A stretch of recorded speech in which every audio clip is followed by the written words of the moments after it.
All right, all right. What is good, everyone? What is good, everyone? OJ here. Welcome to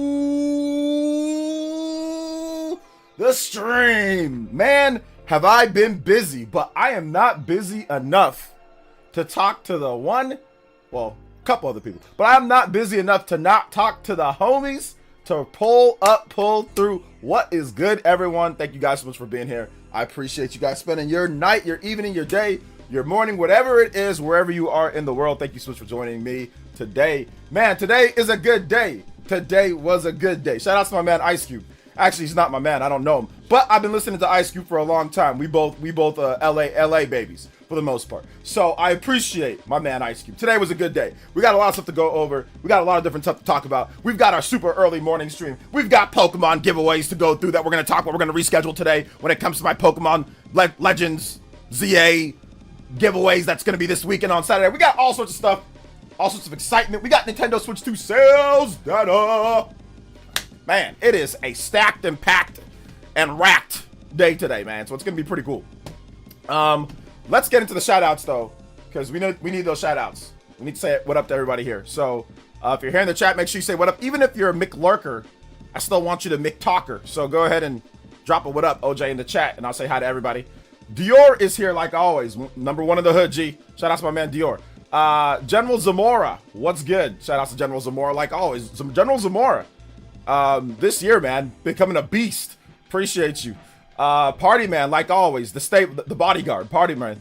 Good to see you here, man.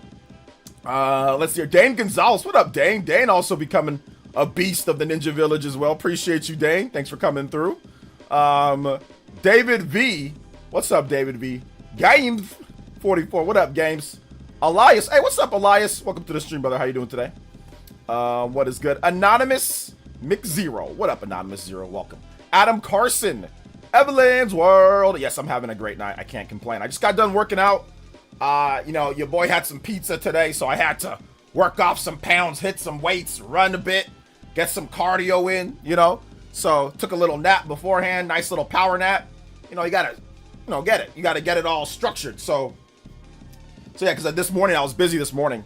I had a lot of stuff that I was doing this morning, so I had to get everything all in order.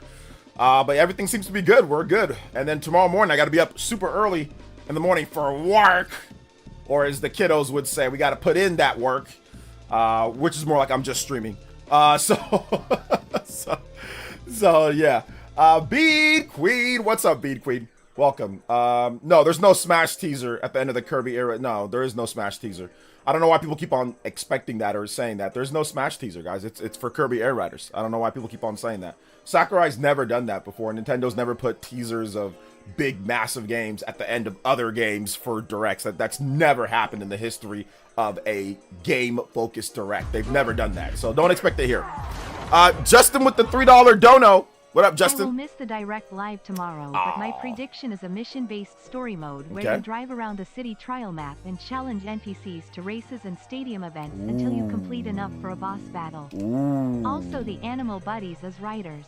Ooh, that would be very. I would love to see like a full-on adventure mode single-player campaign, so something like that to add extra value and content. Absolutely, man. I'm excited for Kirby Air Riders. I think it's going to be a ton of fun. Like, I think it's going to be Sakurai type. You know, Sakurai makes a game, like, the way that Sakurai makes games, Sakurai always packs his games full of just random stuff. You might not like everything in there, but he's going to pack it to the brim full of just stuff to do, you know?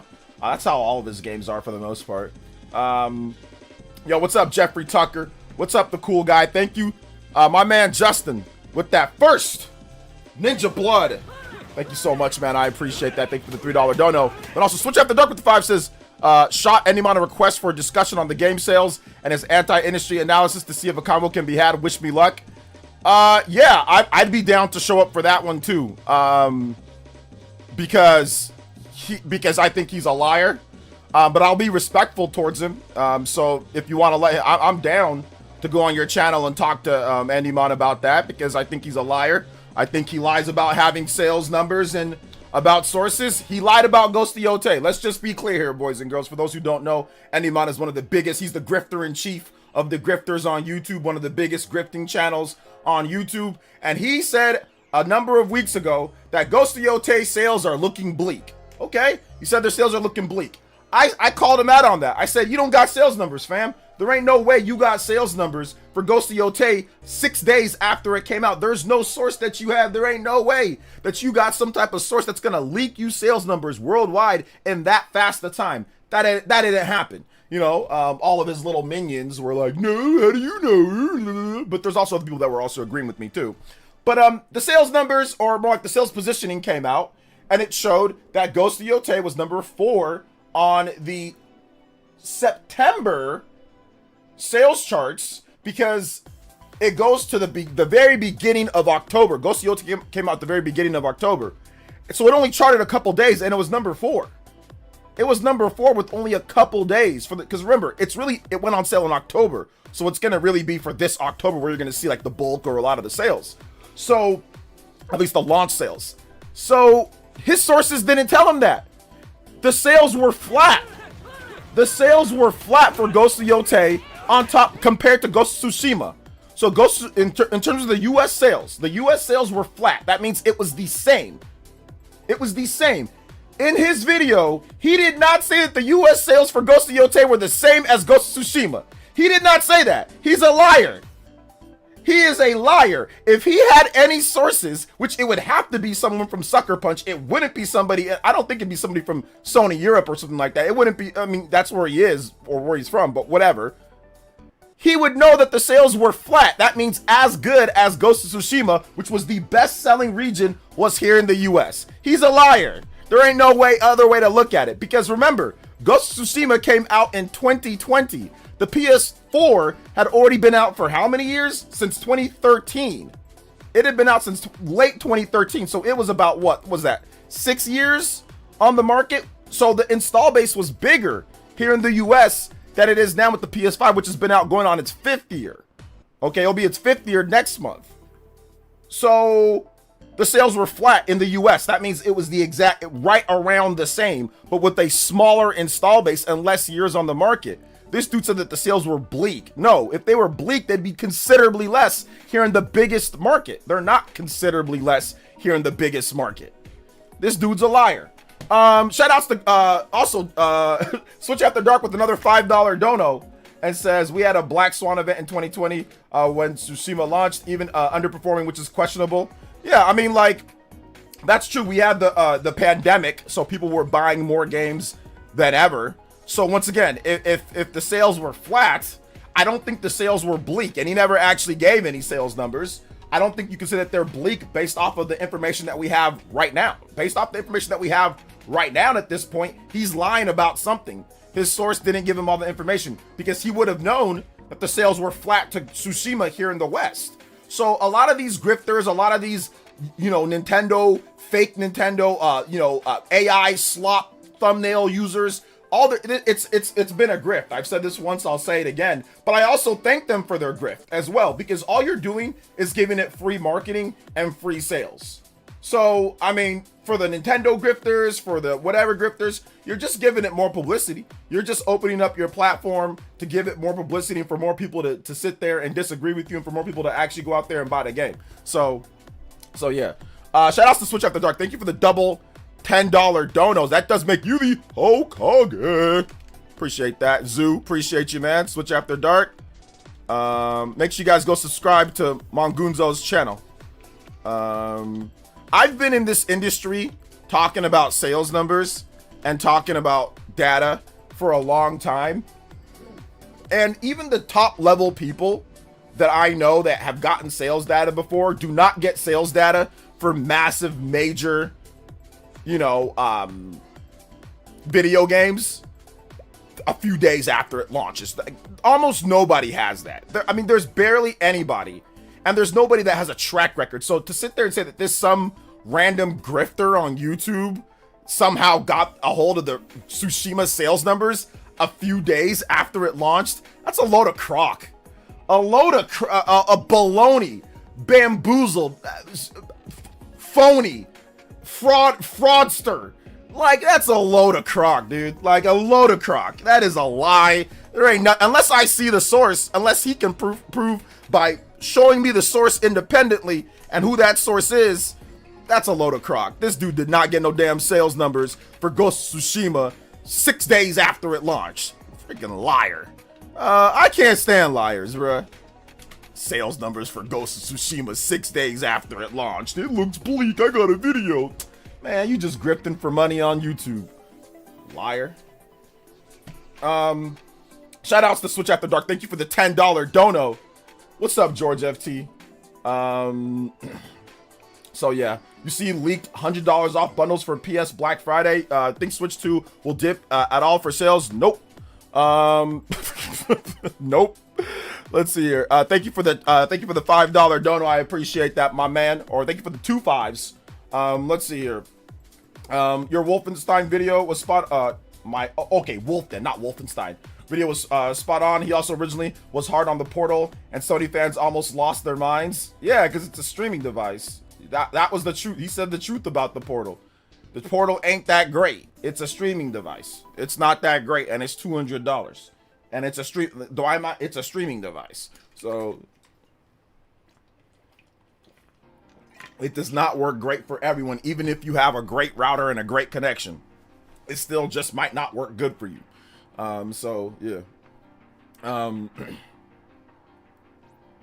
Let's see. It's frustrating. There's enough huge issues with gaming. You don't need to make up. Thanks for the shout out. Just put top 11 list on the channel. Oh yeah, I gotta check that out for sure. Make sure you guys check out Switch After Dark's channel, bro. Make sure you check it out for sure. Actually, let me just do this. Let me just go ahead and hit you with the mod. So if you want to link your channel, you can do that too. Give me a second. There you go. Okay, what's up? Let's see here. But thank you. I appreciate that, man. Huddy. Yeah, the Wolf Den video, I thought it was pretty cool. Like I said, he's a homie.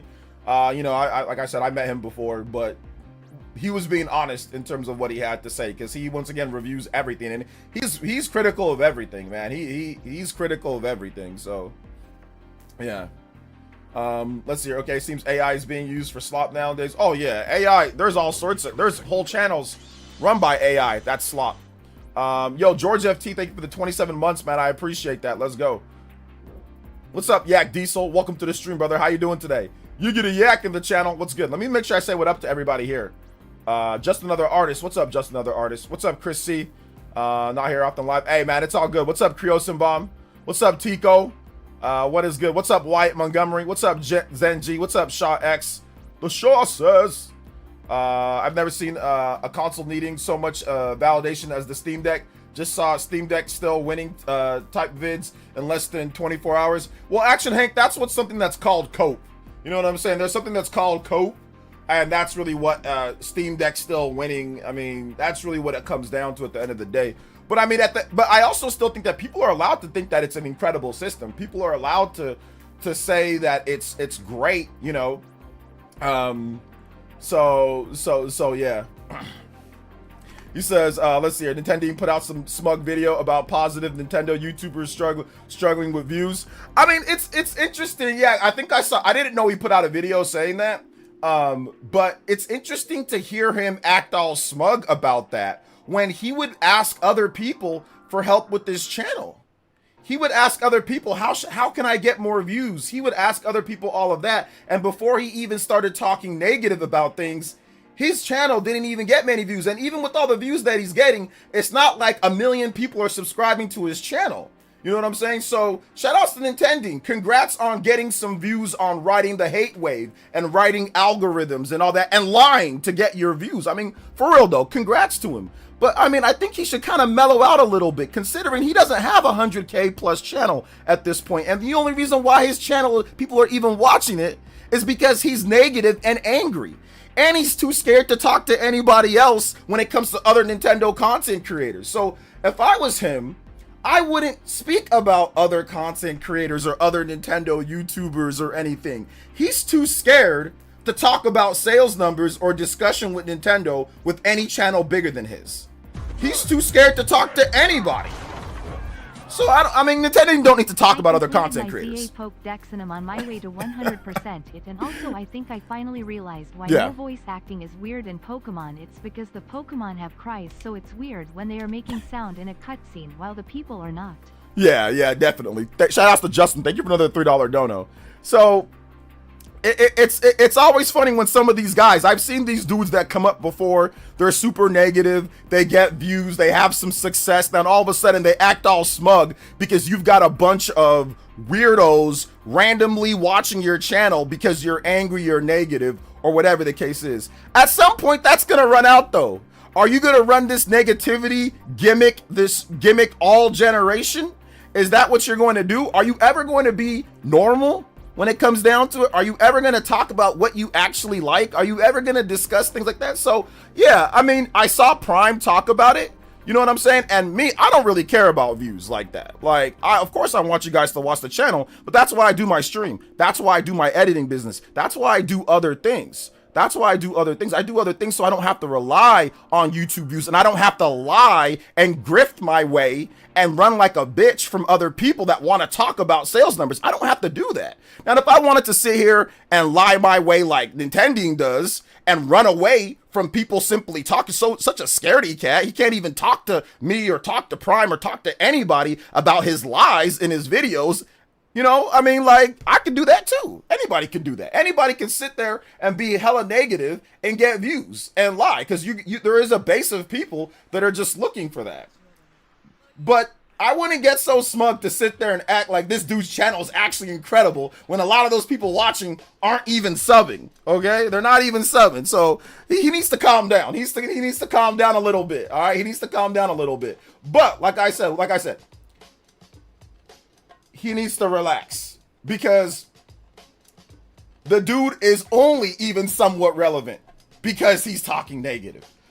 I dare him and anybody that's like that, talk about what you actually like about gaming. Discuss that. Don't worry about being incredibly negative and riding an algorithm wave to get views. You know what I'm saying? On your channel that's not even 100K yet. Not even 50K yet. Okay? You've got tons of huge videos with people watching, but you haven't even hit 50K yet. All right? So people need to calm down. They need to stop feeling themselves a little bit too much. You only came up here because you were negative. If you talk about what you like, you probably wouldn't get any views like that. So he needs to calm down. He definitely needs to. He's feeling himself a little bit too much. A little bit of that extra money getting to his head. But rent's due for this guy. I'm happy that I don't gotta sit here and jeopardize my own personal, I would say, morals. I don't have to jeopardize. You know, I don't have to lie. I don't have to manipulate data, and I don't have to run like a bitch from other content creators, you know, that want to talk to me about sales numbers. I don't gotta run from anybody that wants to talk to me about what I say here and what I report here. You know what I'm saying? He has to run from other people. Nintending has to run from Prime. He runs like the Roadrunner. He runs away from Prime. He runs away from me. He'll run from anybody that wants to discuss what he said on his videos. So I don't want to say it. I don't need to hear anything about what he's got to say. That's insane for someone who too scared to talk to Nintendo Prime, okay? Who's a very nice guy. Like I said, I can understand not wanting to talk to me, because I'll grill him. I'll bring up, hey, you said this, and this. Here's the real data. Let's talk about it. Prime will do the same thing, but he'll do it in a much nicer way, you know? So I don't got to hear Nintending talk about nothing. This dude, rent has been due for this guy for a long time, okay? So good, like I said, congrats to him though. Congrats to him for, you know, for getting his viewers. That's great. I'm happy for him that he's making some ad revenue off of YouTube. Let's just see how long this lasts. Is he going to take this the whole generation? Let's see how long it lasts. Rent's perpetually due for this guy. So unlike that for me, rent's not perpetually due for me, okay? Rent's not perpetually due for me. I don't got to rely upon lying in my YouTube videos and manipulating and twisting that and saying buyer's remorse and making up all this junk, you know, for YouTube views. It's not hard to do though. Once you get a following or once you get a little take, I can be super negative too and get a hell of views as well. It's not, hell, that crazy YouTuber Verlisify, this dude got 80K views on his video talking about Pokemon Legends ZA is the worst game ever. This guy's a psycho, okay? So let's be real here. It's not hard to get a ton of views just being negative. Stop acting like you're some type of great YouTuber. You're not. That's ridiculous. Let's see here. To talk to Bear, I mean, Nintendo God. Yeah, I know, seriously. Let's see. I was watching Prime react to his video, and that Bum made so many assumptions about how he can save Mario Kart World lobbies. Yeah, it's crazy, bro. That dude getting a little bit too full of himself for someone who don't even got 50K subs. A little bit too full of himself. It's a lot of algorithm that's doing the heavy lifting here for being negative. Like I said, go back to actually talk about retrospectives or actually talking about what you like, you know, and see what happens. He talked about Wolverine got 7K views, so it's not like you're going to get those views talking about that. But once again, anybody can be super negative. If once you get a following or you get 10,000, 20,000, you can just pop negative videos and people will watch them. That's just how it is. Heck, I can talk about drama, get 10K views, 20K views, whatever the case is, right? So, luckily, like I said, luckily for me, rent isn't perpetually due for me. Luckily, I don't gotta sit there and do that. And I'm sure as heck not gonna run away from other people wanting to talk to me about my same videos that I make. So I'll put that out there to Nintendine or to any one of these other guys. My platform is open. We can do discussions and debates on Nintendo sales, buyer's remorse, anything that you want to talk about. Microsoft and Sony, the market, the sales, Switch One. We can talk about the sales of anything. The door is open to anybody that wants to come through. Okay? So I'll put that out there. I'm not running from anybody. Okay? I have no problem discussing, like I said, the sales or numbers or whatever. And I don't have to lie and manipulate numbers to get views. I don't have to lie and target out, find certain things and ignore all the negative or ignore all the positive things and hone in on the negative things. I'll talk about both. We'll talk about positive and negative. We'll be fair and just here overall. We talk about both here. We'll talk about what's good. We'll talk about what's not good. We'll talk about where there's strengths. We'll talk about what there's weaknesses. All this dude is just talks about just the negative. That's it. He don't, and then he makes excuses for everything else. He makes hella excuses for everything else. Why Switch 2 does good in some parts, why this. He'll sit there and make a million excuses for everything. So, and then he'll never want to talk to any other content creators. Then he runs away scared. He's so scared to talk to me or Prime. Why? He shouldn't be. The only reason why I think that is because he knows that we're going to call him out and prove him wrong on a lot of the stuff that he says. So I don't need to hear any content creator, anybody on YouTube sitting there trying to brag about hate views. You're getting views because you're being hateful. It's not like you're Bob Wolfden. It's not like you're Wolfden putting up super high quality videos on different types of platforms and doing reviews and doing. It's not like you're that, bro. It's not like you're freaking it's not like you're Scott the Woz. You ain't Scott the Woz. You're not Scott the Woz. You're not like trying to act all big and mighty, bro. You're not that guy. You're not that guy. Zoo with the $5 dono. I just skimmed that video. It's all him pumping himself up for recent performance. Yeah, like this is Project Ego Law. Hey man, well I'll say this. A lot of people who do that with their views, they come crashing down at some point. So, you know, we'll see about that. But like I said, I'm glad I don't have to have rent perpetually due. You know what I'm saying? I'm glad I don't have to sit there and pump out rent perpetually due videos like he does in order to make ends meet. So it's all good though. Shout out to Zoo. Thank you for the $5 dono. I appreciate that. Yo, we out here. 21 on the board, guys. We got our first extension. Here we go. Combo breaks. We'll sit there. Let's go with the overclock. Overclock buster. I swear, bro, you give these dudes a little bit of an inch, they take a mile. This man's talking like he's so big and bad, like he out here making Kai Cenat money on YouTube, bro. This gotta be kidding me. This little out here talking like he making Kai Cenat money, or he out here like he talking like he's what's this, the KCO. Or he's Pokimane or something out here like he making Pokimane money or Kai Cenat money, or he making money like, or he making Scott the Woz type money. Or man, bro needs to stop. Oh my God, you got these little weirdos getting. Shout outs to Zoo, man. I appreciate you, fam. This man really thinking he out here because he getting some hate views that he's like some type of great content creator, fam. Please.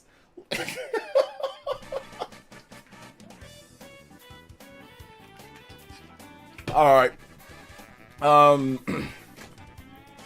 Let's see. I'm curious if Nintendo's message will continue to resonate. I mean, it's like I said, all he's doing is helping sell the system anyway.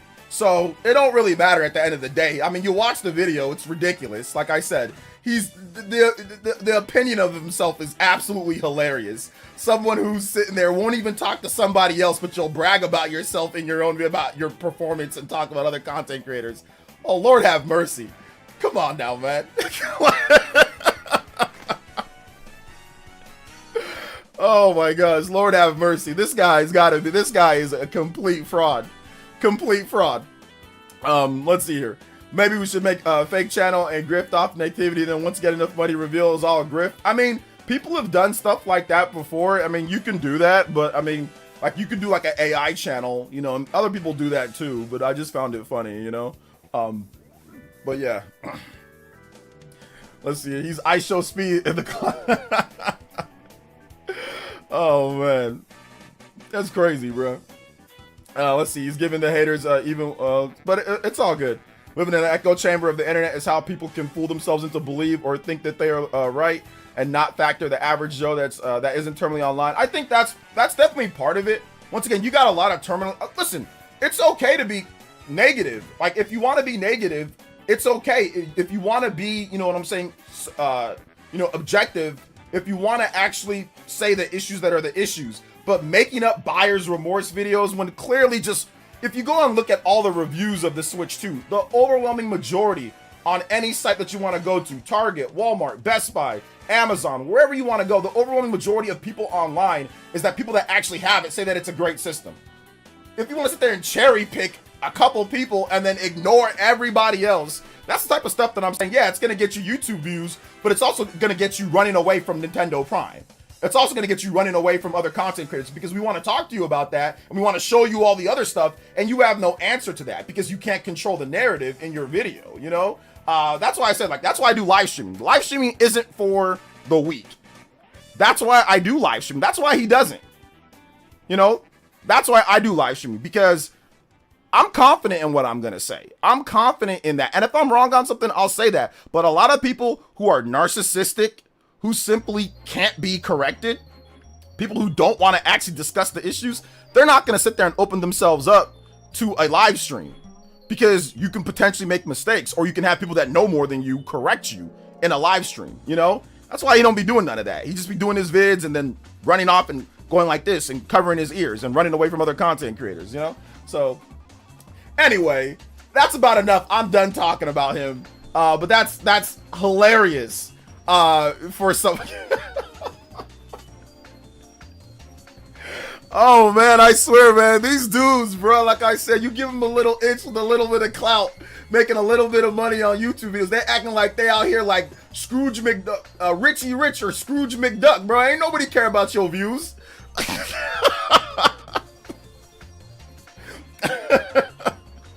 Ain't nobody care about your little change you making from that, fam. Ain't no, like I said, you ain't Kai Cenat.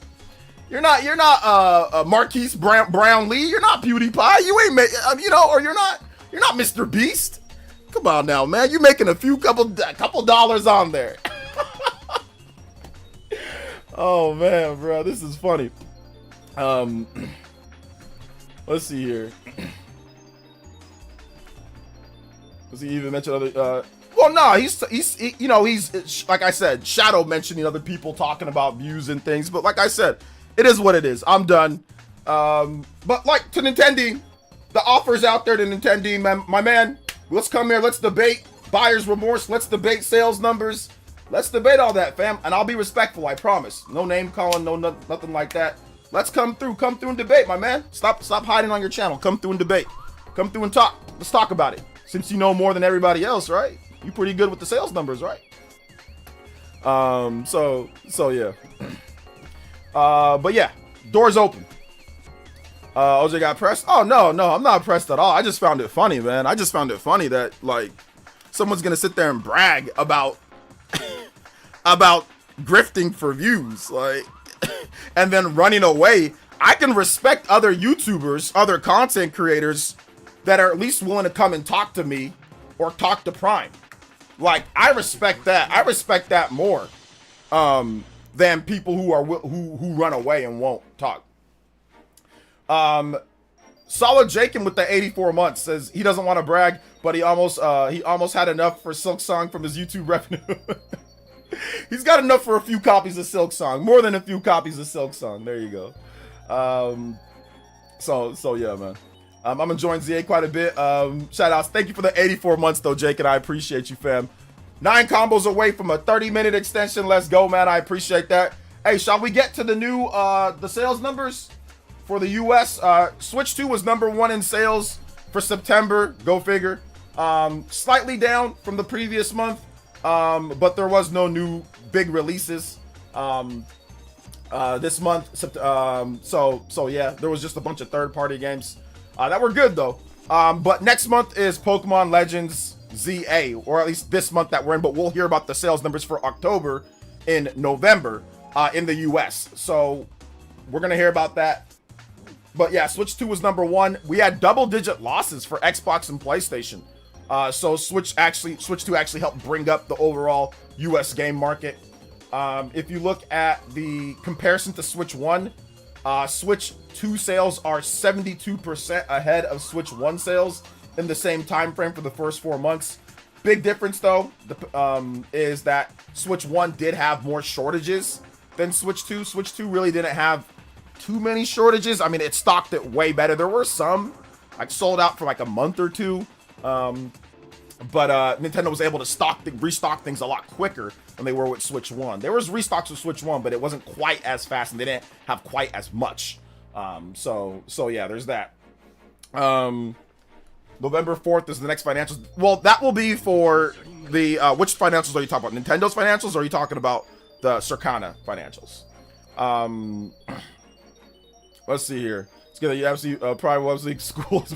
That's what I'm saying. He's a little scared, but I don't know, man. Like that complaining about talking about YouTubers with low view, like I don't know, man. To me, that's just pompous. Like I said, it's feeling a little bit too much of yourself for somebody who doesn't even have 50K subs. Like you getting all those views, and you're not even at what a lot of people aren't subscribing from those views, though. You know what I'm saying? So it's like I don't know. I think it's a little too early to be talking like that. All things considered, considering all you do is talk about negative to get views, like that's it. You don't do any like high quality videos or nothing, or high quality or like lists or top 10s, or you don't do none of that. So I don't know. I think it's a little early to be talking like that, but hey, man, it is what it is. Congrats on the views, honestly. Like no cap, congrats on the views. Alan Ruiz with the 50 months. Joan in Tier says 50 months. Time too fast. Yo, shout outs, man. Yo, let's go. I know 7 years of membership. Yo, let's go, man. Ghost Yote did good too. Came in 4th after 2 days of charts. Boycott failed. That I talked. You weren't here earlier, but I kind of roasted Endymon for that one, Nick 93. So mods can let Nick what I said earlier about that. Yeah, bunch of liars talk about the sales were bleak. No, they weren't. That dude lied. He didn't have no sales numbers for Ghost of Yote because the game did okay. It did good. It's a lie. And I don't have any dog in there. It's not like I went out there and bought it day one, or I'm a huge fan of the Ghost franchise, but I am a huge fan of telling the truth, and I'm not a fan of people who lie. So that's my reasoning for saying that these people are crazy. Some of these people that were talking about Ghost of Yote, how it flopped. No, it didn't. It did just fine. Not saying that it sold the most, not saying that it sold a bazillion copies, but it didn't completely flop. That's not true. That's not true. Is he one who made the Players as Exposed playlist? No, I don't know if he did or not. I don't be looking at anybody who makes anything. I mean, to be honest, guys, I don't look at anything. I don't watch nobody else's videos or anything when it comes to me. You know why I don't? Because I've been on this platform for 1 million years, and there's been 1 million people that do that, and it ends up just it don't help you to do that. What you can do though, what I can do is like, hey, I can offer to come through, or Zoo can offer to come through. Like, you want to talk to me, you got something to say, you can talk to me there. I've went over to Zoo's channel, 3 or 4 times, and what has been the result every time somebody got something to say, right? So I'll let you guys can go watch Zoo's channel, watch the debates, the live and liquored up, and see what happens. Every single time I've been on there, what happened? We put the beat down. You know what I'm saying? We put the beat. Put the beat down when it comes to the debate. So like that's why I don't be watching nobody. I'm like, if you want to talk to me, come through and talk to me. 50 months isn't 7 years. Yeah, it's not quite 7 years, but it's getting up there. It's getting close. Speaking of bleak sales, seems like Sonic didn't do too hot in the US either. I mean, yeah, it's not like it didn't do like the worst ever, because it was in the top 10. But I mean, it did do under Silent Hill F, which, you know, I don't know how well Silent Hill F sold. And Silent Hill F was only, I think, on PS5, right, and PC. So it wasn't on Xbox, wasn't on Switch 1, wasn't on Switch 2. Whereas Sonic was on, essentially, Sonic was on everything, right? Xbox, PlayStation, Switch 1, backwards compatibility, Switch 2. No native Switch 2, backwards compatibility, Switch 2. Even though that it doesn't run it at 60 if you do that. It was also on PC, right? It was on everything, so... but I don't... Was Sonic Racing, was that on, like, original like Xbox One and PS4 or not? I don't know if it was or not, but yeah. Let's see here. I have 7 years, LOL, 84 months. Oh, okay, yeah. Yeah, Jaken has 84 months, not 50 months, 84 months. Speaking of, so yeah, Silent Hill F was on Xbox. Oh, was it on Xbox? Okay, my bad. Okay, well, we knew that. Well, here's what we probably know. Silent Hill F probably didn't do anything crazy on Xbox. We probably know that, right? So... Okay, it was on Xbox. My bad. Yeah, I don't know, man. Silent Hill's never been seen as like a massive seller. This one probably could have sold better than maybe other Silent Hill games, but I'm not so sure. Nick93 with the $2 dono says, went down the Pokemon games rabbit hole thinking about getting a DS Lite and maybe a 3DS to play the older games. Want to start at Fire Red and go from there. Oh my gosh. Also, some of the videos say Pokemon Black and White are the best games. Might check it out too.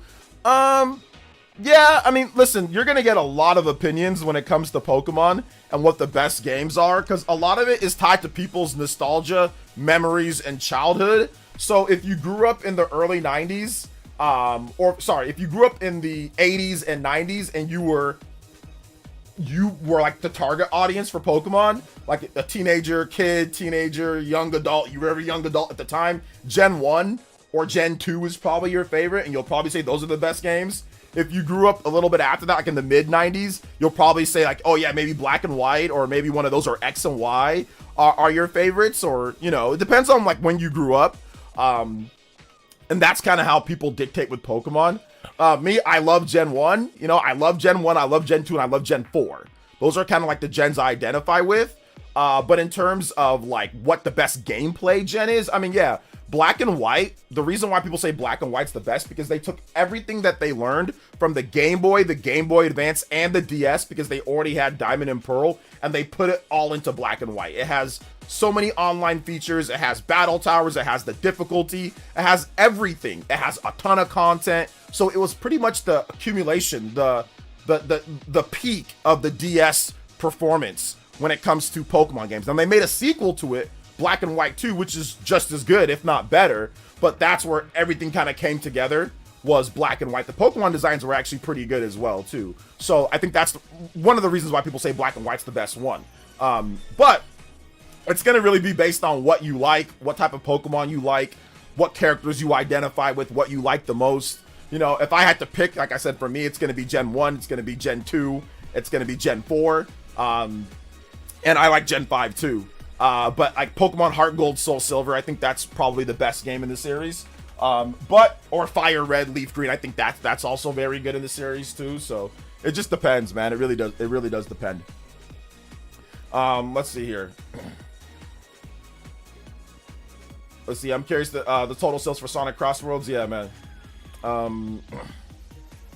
See, Yellow and Brilliant Diamond are my favorites. Nice, Jeffrey. So yeah. Big love to Nick93 though. Thank you for the $2 dono. We are at 23 on the combo board. We are almost at the 30 on the combo board. Let's go. Shout outs, guys. I appreciate that. Combo breaks to everybody here. Let's go, man. I appreciate that. I thought Sonic Crossroads destroyed Mario Kart World. Was I lied to? Yeah, you were definitely lied to. If we're gonna keep it a buck, man, yeah. I mean, there's a lot of hopium in the Sonic universe, or the Sonic fandom. Like, and there's a lot of just misinformation and lies. I mean, I see it all the time on Twitter. I think Nintendo Prime's gonna have a video tonight, or a live stream. I think he might be streaming, talking about the lies and negativity. I think Sunbro's gonna be on there. And yeah, there's a lot of lies and stuff. I mean, and it's not just with Nintendo. There's a lot of lies with other Microsoft and Sony. There's a lot of lies, but yeah, like, and I know you were joking, Party Man, but yeah, there were definitely people that were pushing this copium that Sonic did like incredible, and it didn't. Not by any metric that we can see. It just did maybe okay. From what we can see, it just did maybe okay. It didn't top any chart in any place, in any region, at any time. Okay? Like, there's not a single chart that it topped and that I can find, from Amazon to, you know, to the Japan sales, to the UK sales, to the US. There's not a single chart that it was like, oh, it was number 1 or number 2 or number 3. There's not a single time, for the most part. And if it was there for a blip and then it went down. So, you know, that's the reality of the situation, right? I'm not wishing that it did bad. I just think that people were talking a little bit too much. Like, people, like I said, you give people an inch, they'll take a mile. You know, like, if you like Sonic, that's fine. You can like Sonic, but you're talking people out of getting it. There's two things that people do when they start talking way too much or being super negative or being super crazy about things. If you're super negative, like some of these people out here, all you're doing, especially if you're super negative and you're not completely logical about your criticism, or people can see through that, or people are starting to challenge you to debates and you run away from them, like, all you're doing is now helping that thing sell. Because when you act a certain way and it's not completely logical, people will look into it and dive into the other side. Humans by nature are curious. We're curious by nature, especially when it comes to gaming, especially when it comes to stuff like a medium like this, where research is easily found. Now, will you comprehend that research and take it in like, 100% right each time? No, probably not. But humans are curious. So these, like I said this before, these super negative channels that are sitting here acting crazy, making negative videos every single time and try to pump themselves up about views and all that, all you're doing is just getting your free advertising for the system. For every 100,000 or 50,000 or 60,000 people that are watching that, there's going to be at least probably 100 to 200 people that say, wait a minute, hold up, I'm going to do some more research. I'm going to watch somebody else and see what they got to say. And then they're going to be like, oh, wow, this actually looks pretty cool. I'm going to buy it.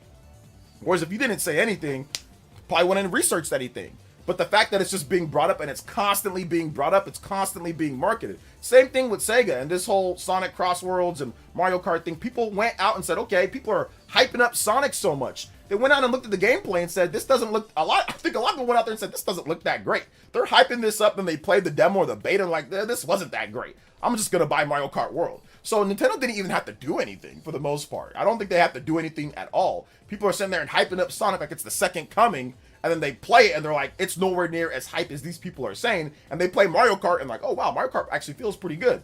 Now, the difference is that people that are playing Mario Kart, they're not sitting there and trying to make Sonic seem like it's the worst game ever. They weren't doing that on all the posts of Sonic Cross Worlds and all of that case, because we've seen a bunch of, kart racers come up. Like when CTR came out, people weren't doing that with Crash Team Racing. They're like, oh, I'll try it out. You know what I'm saying? I'll try that out, or I'll try out whatever other game that's coming out. So that's the issue that I'm seeing, is that people talk too much when it came to Sonic. And I think it talked a lot of people out of actually picking it up. Now, it can backfire. Like I said, any publicity is good publicity. Sometimes that can backfire. I think it can backfire. And I think in this case, maybe it backfired just a little bit. Just a little bit.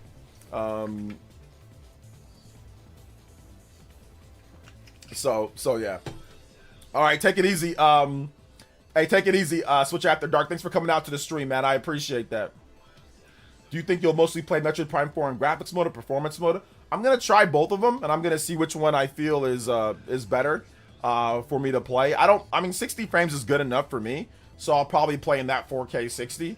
But I'll try the 120 FPS mode, and we'll see how that is. I think that if I'm playing docked on my monitor, I'll probably run it at 120 FPS, because my monitor is like the fastest that I have. This 4K monitor. And it runs like 240 hertz. So yeah, I think I'll probably play it at 120 on my monitor. But if I'm playing on my big, 55 inch, 60 inch OLED TV, I'll probably play that at 4K 60 to take advantage of that extra size. If I'm playing portable mode, I'll probably play it at just 1080p 60, because it's a smaller screen. Because I think if you want to run it at 120, it's a 720p, right? So, or is it 1080p? I don't know. I think it might. I'm not sure. I don't remember what they said. But yeah, I'll test out each mode and I'll give you guys like my honest opinion on what each mode is and all that. So yeah. Exactly. That's what they didn't understand. Mario Kart fans were actually interested in Crossroads. That's what I'm saying. There was no need. And like I said, I think Sega kind of played into it a little bit. You know, like I understand why they did that, but I think I don't know if it was like the right like. I'm playing like Monday morning quarterback. Like, oh, it was funny at the time, but I'm not sure if it was the right move. But you know, it is what it is. I'm telling you, Kirby Air Ride is gonna be fun, man. I'm telling you, it's gonna be great.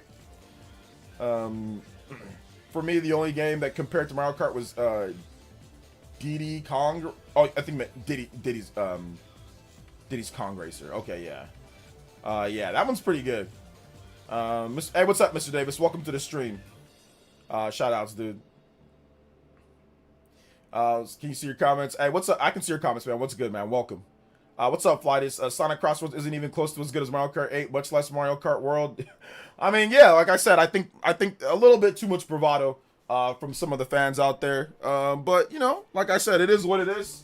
Sometimes, like, you take a chance on what you want to do marketing-wise, and they took that chance, but you know, I think that, once again, Sega kind of played into it a lot with their marketing. So I think the fans just took it upon themselves to do the same thing because Sega played into it. Like I said, I like the what's it called? I like the advertising for it. But like I said, now looking back, I'm like, whoa, wait a minute, hold up. I don't know. I think maybe they should have like made it. I don't know. I think they should have just said, yo, we got a cool game and that's it, you know? But I think they're just looking for anything to get the attention of people. But I'm not sure if Microsoft and Sony people feel that, you know, paying for a $70 kart racer, I think they'd rather just pay cheaper. So I think once the game goes on discount, it'll sell a lot better than at $70 plus the DLC if you want the DLC.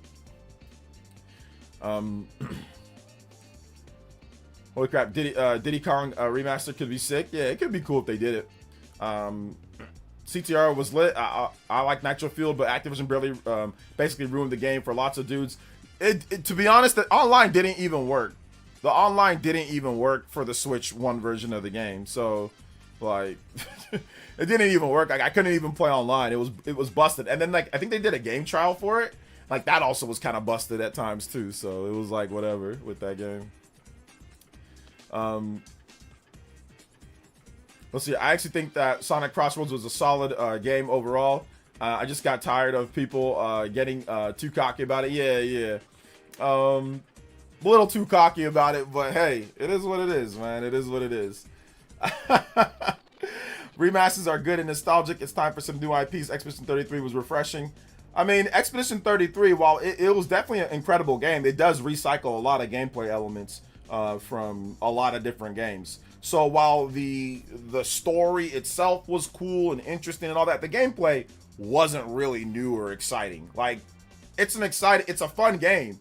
But if you've played Mario and Luigi, or if you've played Legend of Dragoon, if you've played Final Fantasy VIII, if you've played, you know, lots of games, Paper Mario, if you played Super Mario RPG, it's an active time battle system, or it's a context sensitive compared to like defense and offense. So there's been other things. So it's not necessarily super innovative in the combat per se. But I'd say what makes Expedition 33 shine is the look of the game, along with the story and what you do in terms of the game. But the gameplay isn't necessarily new. Like, we've done that before. But once again, there hasn't been a turn-based RPG with that type of look from a Western studio to do that type of game. So it definitely felt really, really new for a lot of people. But if you've played other RPGs, that gameplay wasn't new in that game, you know? But yeah, it's a great new IP though, for sure. Definitely a great new, and I can't wait for the next game. I love that Expedition 33. I think it's fantastic. I think it's really good. Let's see here. I think a lot of Sonic sales will come when it gets discounted. Yeah, exactly. Me too, Zombie Tech Pad. I think a lot of it's going to be when it gets discounted, you know? I honestly don't think the marketing with Crossroads hurt it. People were clowning on it when the Worlds was first announced. It wasn't until people were dissatisfied with the with World that things shifted. I definitely think some of the marketing kind of hurt it, just because, once again, the problem that I saw was it created some type of little back and forth where you got a lot of people that maybe were excited for it, but they got tired of people talking about it. Like, listen, let me tell you something right now, man. Like, depending on your psychological state, listen, guys, there are a lot of people out there, okay? And depending on your psychological state of when you perceive something from what somebody else says, remember, especially if you're dealing with something that is nostalgic or something that means a lot to you, Mario Kart means a lot to people. They played it with their family, they played it with their friends, they played it with people that probably aren't here anymore. They played it with, you know, maybe grandpa or grandma, or they played it with, and like I said, this goes a little bit further beyond just the surface level, so stick with me here, guys, right? The psychology of it. There are a lot of people that are broken people online, man. The people that play video games, they're broken. And one thing that you don't do is that you don't go out there, go online, and sit there and talk about how trash something is when they have, like, special memories. They might be petty. There are a lot of petty people out there that will not buy something if the fan base never shuts the hell up. Okay? Doesn't mean that the game won't do well. Doesn't mean that people aren't gonna support the game. I'm just saying there are people that have that type of mentality that if the fan base is annoying as hell and they see it enough online, they won't support it. They won't buy it. And Mario Kart is a big fan base. There's a lot of people online. And I don't know how many of those people are like that online with Mario Kart. I don't know. I don't know if that's, you know, I don't know. So I think that, yes, I'm not saying that that's 100% the reason why. All I'm saying is that I've seen some people say, well, you guys are annoying. I don't need to play the game. It's not that important, you know, because people are being annoying and they don't want those people to have satisfaction. This is their own little cause. We see this all the time with games where people have this mental block of, I'm not going to do something because this person says this. Now, is that most people? Absolutely not. Is that the large majority of gamers? No, most people do not care. They're not even online like that, especially Mario Kart fans. But I'm just saying, I don't think it helped. That's what I'm saying. I don't think it helped. I don't think the marketing helped the game sell way better. I think it's just flat. I think maybe it helped for some, maybe it hurt for others. I think it was negligible. You know what I'm saying? Like, I think it canceled it out. So I just don't think that the marketing actually helped the game do way better. Like the whole comparing it to Mario Kart. All you did was remind people of Mario Kart. You know what I'm saying? Like, whether if it wasn't Mario Kart World, it was Mario Kart 8. Because people say, oh, well, Mario Kart World's not that good. Mario Kart 8's still selling. So I think that is what we're kind of looking at right now, you know?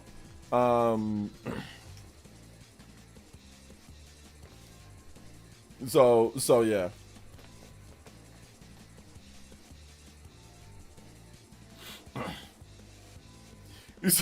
Nick 90 says, I saw this guy streaming playing Mario Kart World and he knew every single shortcut and was doing some crazy stuff.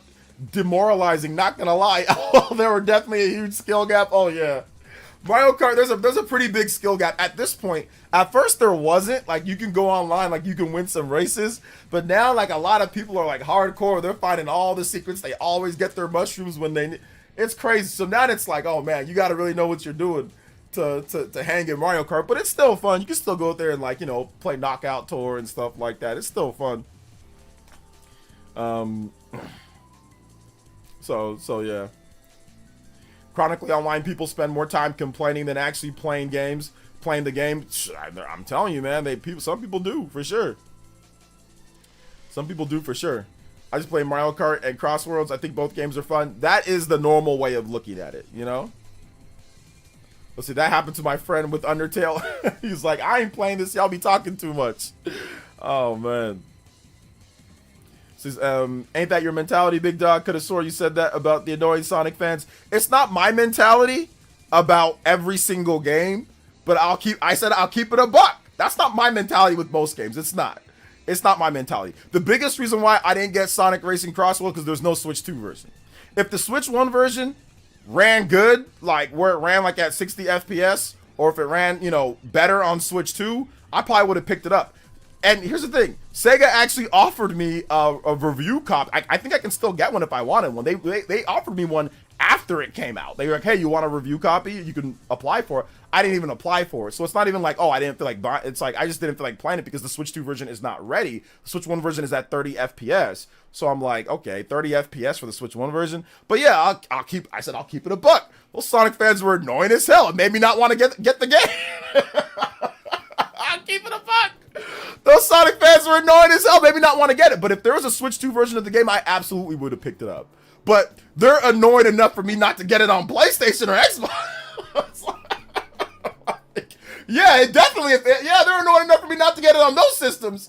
I'm not gonna be stuck playing a damn kart racer on my TV. That's stupid. I'm gonna play a kart racer on my TV. What the hell? I'm also gonna sit down in a race car battle while I'm at and go vroom, vroom, vroom, vroom. Like, I'm not gonna do all that. If I'm gonna play a kart racer, like I play Mario Kart, well, I just play it casually, you know, watching TV. I'm just playing it. I'm not sitting down and streaming it and playing it all hardcore. It's freaking Mario Kart, you know? So I don't do that when it comes to like kart racers or like casual games. I just play those casually. So I'm not gonna be sitting here on a PS5 playing Sonic. I'm not gonna sit here on a PS5 playing Sonic on my TV. You know, like that ain't happening. So yeah, when the Switch 2 version comes out, I'll play the Switch 2 version for sure. So yeah. All right, take it easy, Shane. Thanks for coming out to the stream, fam. Appreciate you. It's much better in Knockout Tour skill gap. Yeah, skill gap's not as big. Yeah, exactly. Well, it's not even a Switch 2 patch. It's an actual Switch 2 version, Psycho Pie. So there's a Switch 2 on cart version of Sonic coming out. So yeah, it's not a patch though. Let's see here. Thank you to the port with the $2. Says, can you apply for that review copy and give it to me? I cannot. Review copies are tracked. So if I apply for the review copy, then give it to you, they'll know, and you redeem it, they'll know that it was not redeemed on my own system. They'll know that it was redeemed on somebody else's. So yeah, unfortunately, even though I know you're joking, I can't. Thank you, Deported Sicilian, with the $2 holla. Thank you so much, man. I appreciate that. We are 5 combos away from a 30-minute extension. Let's go. Appreciate that, guys. Let's get that. 5 more combos. Appreciate y'all. Let's see here. Got Kirby Air Ride. Sorry, man. Okay, yeah, Switch 2 version. Yeah. I'll be honest, I play more games on my TV, never played Switch 2 in handheld mode. I don't always play on my TV because I don't know, man. Like, I gotta be in like other places. Like, I play lying down in bed, or because I got a young son, so I can't always play in my office or in my game room. Like, I gotta be inside his room. He's watching his Achille and me, or he's watching Coco Melon or whatever he's watching. I gotta be inside that room with him. So, and like, he's watching, but I gotta be there so he doesn't tear down his curtains or tear down his posters or doesn't swing off the freaking top of the off the top of the bookshelf or whatever that we got in there for him. So yeah, portable mode for me is big. I also, sometimes I go out, I gotta wait, pick up my daughter, I'll be playing Switch 2 in the car waiting, so it depends on your lifestyle. I think the older you get, the more you might actually value portable play. Depending on like I said, your lifestyle, depending on family and things like that. Like, you got like family members that use the same TV, you got a brother, sister, mom, dad, you want to all be in the same room, things like that, Let's see, you thinking about getting Ninja Gaiden 4? Okay, I do have Ninja Gaiden 4.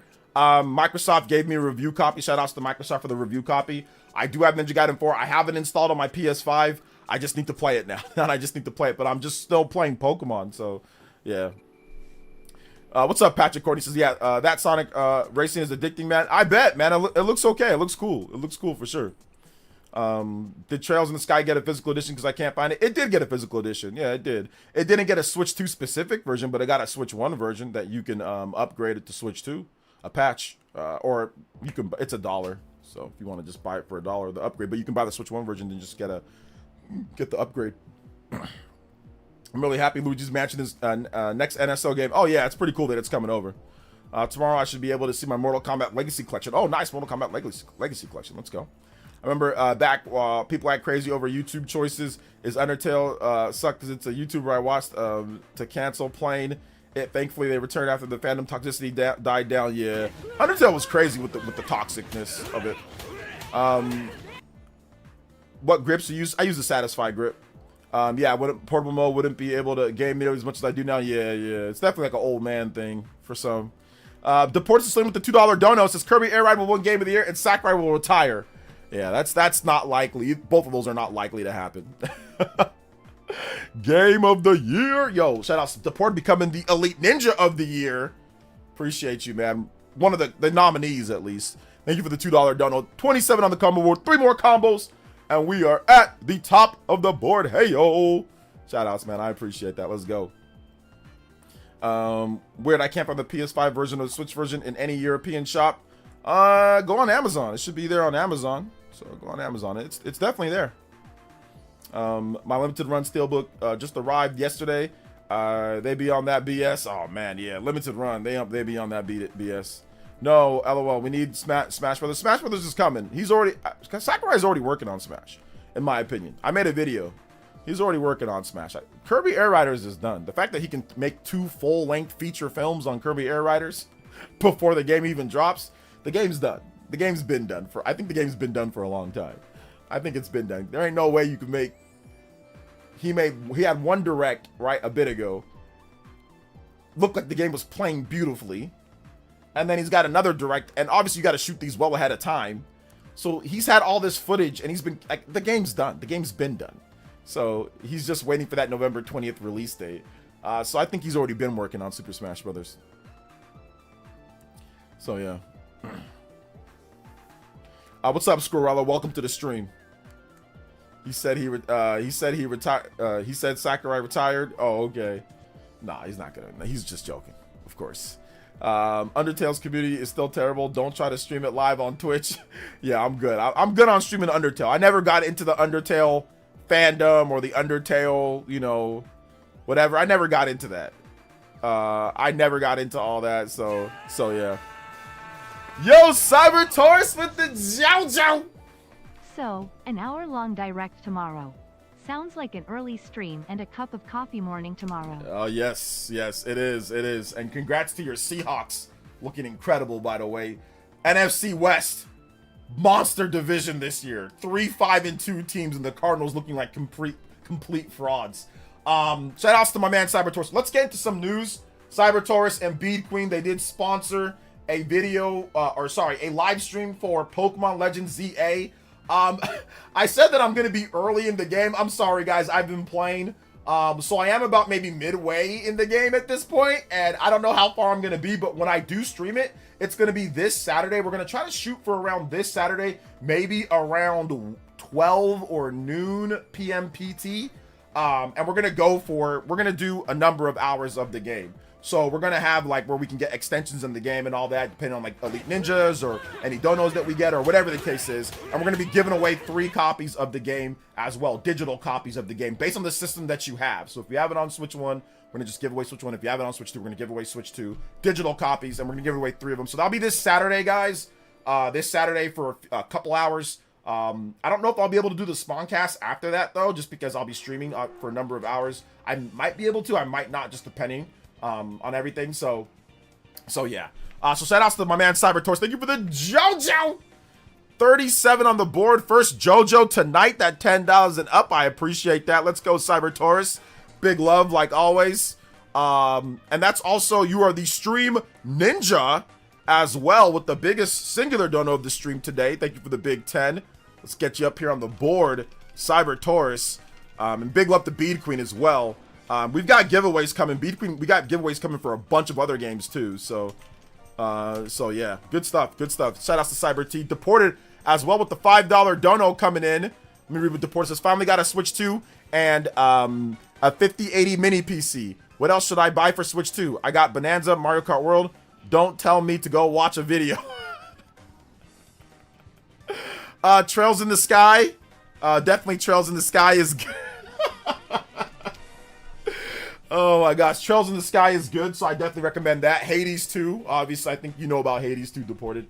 Hades 2 is great. I think that checking out, you got Mario Kart World, you got Donkey Kong Bonanza, Hades 2, Trails in the Sky, Rune Factory. I think Rune Factory is pretty good. I like Pokemon Legends Z. I think it's one of the better Pokemon games that I've played in recent memory. I know some people might say that the Pokemon games are not very good, but I think this one is actually pretty good. It's a lot of fun, and it runs like a dream on Switch too. So yeah, just the graphics aren't the best.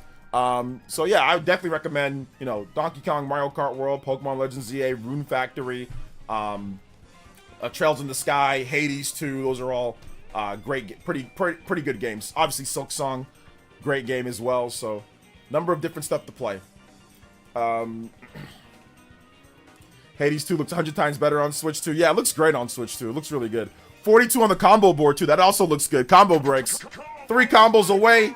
Let's go from the 45-minute extension. Let's go, baby. Thank you guys so much, man. I appreciate that.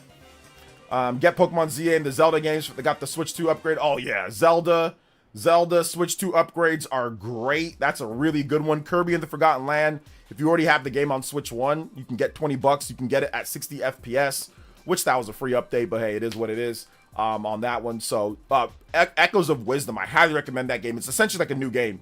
Echoes of Wisdom and Link's Awakening are like literally new games, especially Echoes of Wisdom. They got an update to where it has better item management in addition to having cleaner graphics and having a locked, rock solid 60 frames per second. It's a new game, bro. Like Echoes of Wisdom is a new game. It before it was like a 7.5, 7 out of 10 or 8 out of 10 game. Now it's like a 9 out of 10 game. I'd probably say not at this point, like a 8.5 to 9. Before it was like probably like a 7 to an 8. Now it's like a 8.5 to a 9, maybe even higher for some people. So yeah. Let's see, just beat ZA, really enjoyed it. No spoilers, but ending was cool. Pokemon endings are always goated, so that's something that you can... Most Pokemon games end, like, really good. Like, Scarlet and Violet's ending was incredible. So was, like, Black and White 2. Like, a lot of... Like, even Sword and Shield. Great endings for, like, a lot of these games. My biggest dream Pokemon is they make a game that could make people like RGT happy. It would be so good. There you go. Oh, man. Shout out to Sweet Tea. Appreciate you. Let's see, Deported Sicilian saw me get a Switch 2, copied me. Oh, yeah. He copied, yo, man, he copied. Next thing you know, he's going to be a Rams fan. Nick93. Yo, Deported with another $5 dono. Yo, racking it up. Hey, yo, thank you so much. Deported Sicilian out here being the top Sicilian out here. Let's go, man. Appreciate that. Deported. Thank you, man, for the multiple donos today. I think that's, okay, no, you're almost there. 14. Almost at the Hokage. Thanks, and I'm telling John you're boycotting Spawncast till he stops randomly spoiling games and until they bring back DC Guy and Misclick. They gotta bring back DC Guy and Misclick. I agree. Let's go even further. I gotta see I'll be honest, man, like, I love the homies, man. I love the homies. I would kill for having an old school, I wouldn't kill, but you guys know, it's a figure of speech. I would love to there be an old school Spawncast, man. Me, obviously, RGT still there. John, MVG, Nate, the Hate, Jordan Fringe, Dreamcast Guy, Miss Click. Man, that would be so good. I love the Spawncast now, and it's great. Obviously, it's great. I love Josie. I love everybody that comes through, you know, new people that come through. We get new guests, and it's great, man. But I would love just, you know, just one time. Just, it don't got to be every week, but just every now and then. Maybe like, you know, every now and then, Dreamcast Guy and Miss Click say, all right, I'm a pull up. I would love that. I really would like that. Like, honestly, no cap, I would really like that. If maybe, like I said, not even like that's like every few months, maybe just one time, just roll through, you know? I miss them for sure. I miss them for sure. So yeah, Game Freak makes super fun Pokemon games. They're not great at programming games. Well, programming has nothing to do with graphics. So I think you're mistaking what programming is. In terms of programming is very different from graphics. So they're fine at programming. It's the graphics, it's the graphical fidelity that they're not incredible at. Let's see, Nintendo fanboy would kill for his podcast. Oh man, I know, seriously. Dude got Nintendo in his name though, so I mean, like, who's the fanboy, right? Unkayo says Nate has been MIA for years. Jordan, I said Jordan Fringe. Yeah, I said Jordan. I did say Jordan Fringe. I didn't forget my man Jordan. I didn't forget him. Did you hear Sarah Bond calling exclusives antiquated? I mean, yeah, they're gonna call that antiquated, and it makes sense for them because they're doing a multi-platform strategy. So Sarah Bond is a good career woman. She's a good, you know, career woman. She's a good businesswoman. Of course, they're gonna say that. What are they gonna sit there and say that exclusives are good? They're not doing exclusives. So, of course, they're going to say that exclusives are antiquated and it's not their... I mean, they own everything. They own half the third-party industries in the business. They own World of Warcraft. They own, you know, they own Bethesda. They own Fallout. They own Elder Scrolls. They own Call of Duty. They own everything. Of course, they're not going to sit there and say exclusives are great. They're not going to make all those exclusive to a 30-something million selling system and only PC. They need that PS5, sometimes Switch 2 install base. They need all that. So, or Switch 1 install base, with some of their games. So yeah, they're not gonna sit there and say that. They're gonna sit there and say, no, we need this. But they sang a very different tune a few years ago. They were singing, hey, this is Phil Spencer. We're going to make things available for Game Pass. Our games are going to come to where Game Pass is available. Yeah, well, what happened to that? Ninja Gaiden 4. Apparently, that's a Microsoft first-party game now. Okay, sure. That's on PS5. PS5, there's no Game Pass on there. How about Sea of Thieves? That's also on PS5. There's no Game Pass on there. So, I mean, they'll say whatever they'll say. It's based off of whatever they're doing at the moment, you know. That's what they'll say. So yeah. So yeah. In terms of glitches and exploits, they've always had some things, so it needs fixing. I mean, it's one of those things to where most games are like that, though, Ava. Like, if you're talking about, especially like Monster Battler games, like exploits, I mean, glitching, I mean, really the only glitching, Scarlet and Violet was like the worst one. I mean, yeah, we had some games missing no and some other games, but really, if you're talking about the Pokemon games on like the 3DS or Pokemon games, I don't think that those were really glitchy or exploit, like a bunch of exploiting and all that, no more than any other Monster Battler game or any other you know, big, huge RPG out there. So I'm gonna disagree with that one, because I think really I think you're focusing on Pokemon Scarlet and Violet and you're going based off of that. But nobody said that about Pokemon games in terms of being glitchy and all that. Nobody said that about the DS games, about the 3DS games. Nobody even said that about even like the Switch 1 games up until Scarlet and Violet. Like, people weren't saying, oh man, this is glitchy and all this. Like, people weren't saying that about like Pokemon Let's Go or even Sword and Shield. They just said the graphics sucked with that game. But people weren't saying glitchy and exploited. Like, they weren't saying all that with those games. It was just Scarlet and Violet. So, I mean, don't get me wrong. I mean, you can, yes, there are definitely some glitches and some exploits, but it's like I said, it's no more than any other massive RPG or big Monster Tamer RPG or anything out there that we've seen. Nothing crazy. It wasn't until Scarlet and Violet where people, like, it was actually like, glitchy and exploit, like Scarlet and Violet. Yeah, for sure.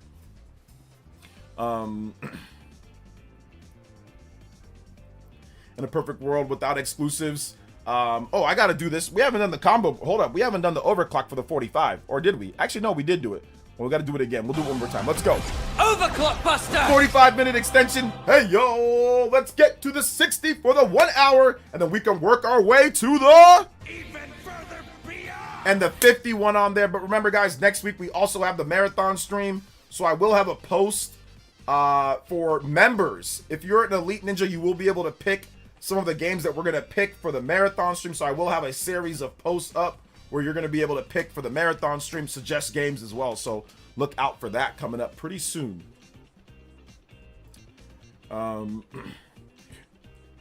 Let's see here. Boom.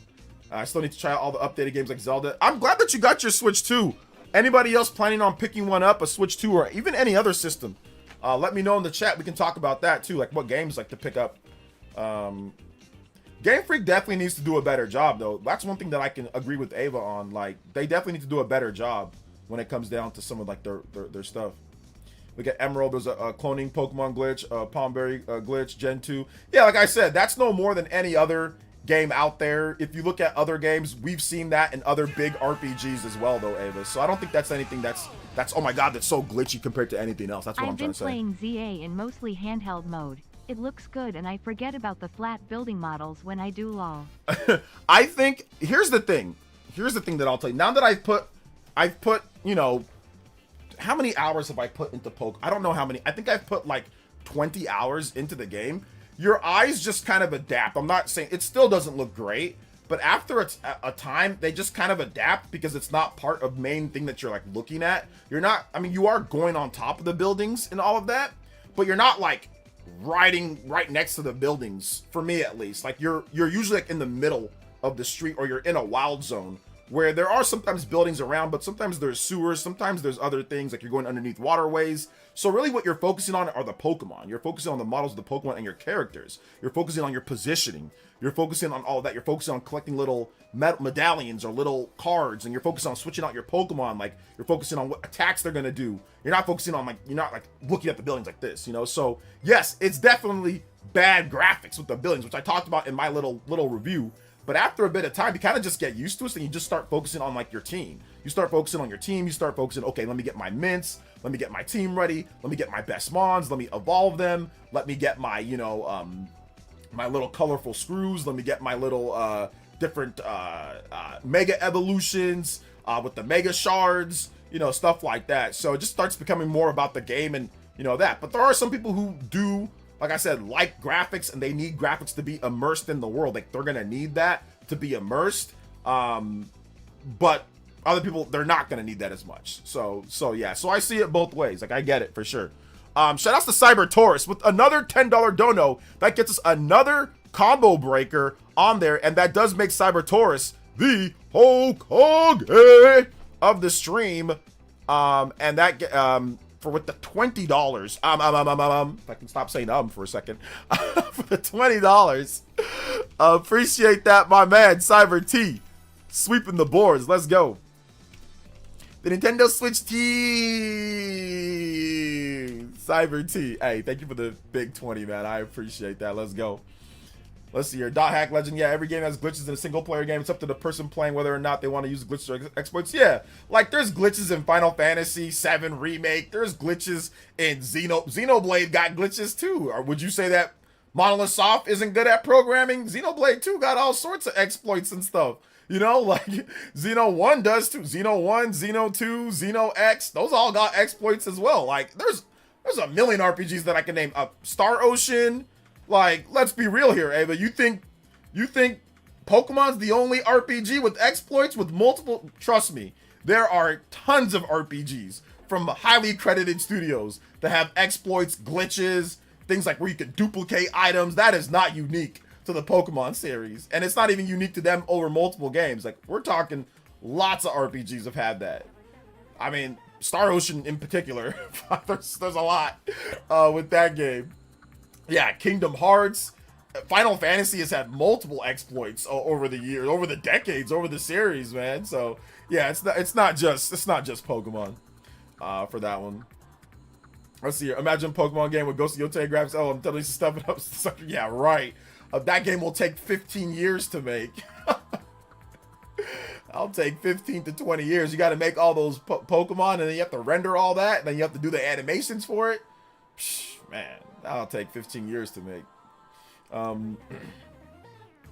Let's see, interestingly enough, Digimon Stories has the same Metacritic score as Legend ZA. I mean, it does. At one point, Legend ZA was higher, but then here come a few people that came through, which is fine too. But yeah, it's impossible for devs to find every single bug. And in the GBA era, there was no way to patch games back then. Yeah, that's true. That's true. Yo, so that's the Alan Ruiz with the JoJo. Killer Instinct. The instinct. Oh man, Killer Instinct, the instinct. Let's go. I think you want some music. My man, Alan Ruiz, the one, the legend, the truth. We call him over here. My man, Alan Ruiz. Yo, I appreciate you, fam. Long time Elite Ninja. Thank you for your support. Like always, let's kick it with some Killer Instinct, one of the greatest franchises of all time. A fighting franchise that said, hey, hold up, Mortal Kombat, you're not the only one that can make violent action for kids. We can do it too. Killer Instinct, the instinct theme. Let's go. Thank you so much for your support, man. I appreciate that. Let's go. I remember playing that game back then, and my mom was like, man, this seems pretty violent. I'm like, oh no, mom, it's okay. We good, you know. We good. We good. I think he wants. All right, here. I think you want this one. Yeah, I think he wants this one here. Shout outs, man. Breath of the Wild. Oh my God, Breath of the Wild and Tears of the Kingdom. Those ones have, yeah, those had glitches too that they had to patch out. Yep, Breath of the Wild and Tears of the Kingdom, they had glitches. I mean, and Zelda games in general have had lots of glitches. Zelda games have had game blocking glitches. Like Twilight Princess had a glitch that'll get you stuck in that cannon room where literally like you couldn't do anything. I think on the Wii and on the GameCube, like you had to just like reset the save file or whatever. Like it had game ending glitch in like, which Pokemon has had that too in some of them.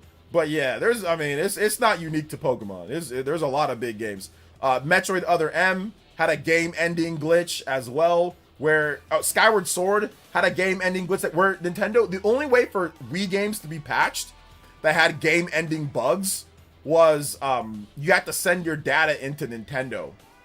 Or I think even Skyward Sword, they released a whole channel to fix it. Like where it's like, that's how they patched the game, because they didn't have normal patches. So yeah, it's crazy. Yes, the one KI was my first game, bundled with the Super Nintendo. Nice, yeah. I remember that bundle. That was a great bundle. Big love to Alan Ruiz. 3 combo breakers, or 3 JoJo's. Let's go, 67 on the board. You guys know what time it is. What time it is, baby. 1 hour extension. You guys want it? We got it. Let's go. Noah and Mio flying through the stars.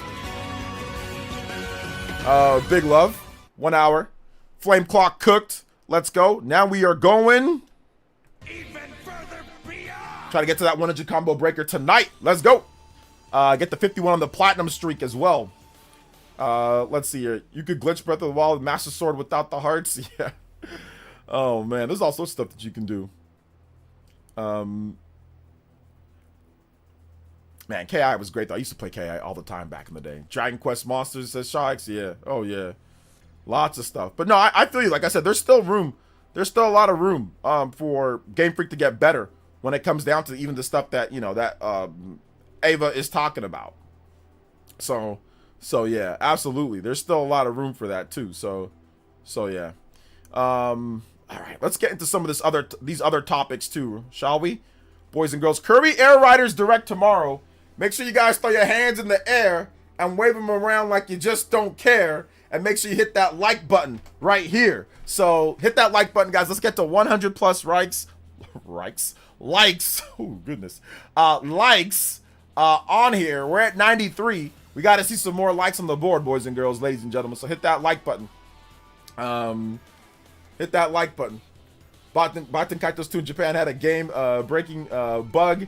Let's see here. You had to send in the disc to get the disc with the fix. Oh man, that's crazy. That's crazy. Yeah, it's happened before. Have you seen that hey, what's up, Ace Norm? Have you seen that Breath of the Wild? I wanted to send a link just to hear your honest opinion. Have you seen that Breath of the Wild? Have you seen that Breath of the Wild? Wanted to send you a link just to, you can look up Zelda Breath of the Wild RTX 5090. I've already seen stuff like that, so yeah, I mean, it looks great, but I've already seen like those graphics videos with, you know, on that, and yeah, it looks great. But yeah, if you want to send me in on Twitter, Norm, I'll check it out again. But I've already seen those. I've already seen those for sure. Smash that like button.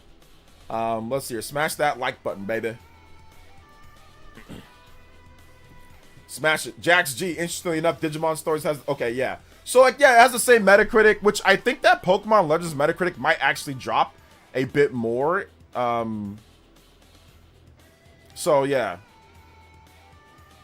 It might drop a bit more when it comes down to it. So I think it could go down to like a 76 or something like that, like we saw with Mario Kart World. It dropped a bit more after, like, you know, some people just decided to, oh, I'm gonna drop this angry review or whatever. I don't like it. So yeah. Speaking of ZA, I'm done with every possible thing to do, including getting A-Rank online mode. Just waiting for season 2 in the DLC. Nice, let's go, Epic Lobster. How many hours did you spend doing all that? All right, take it easy, Zombie Tech Pad. Thanks for coming out to the stream, man. I appreciate you, fam.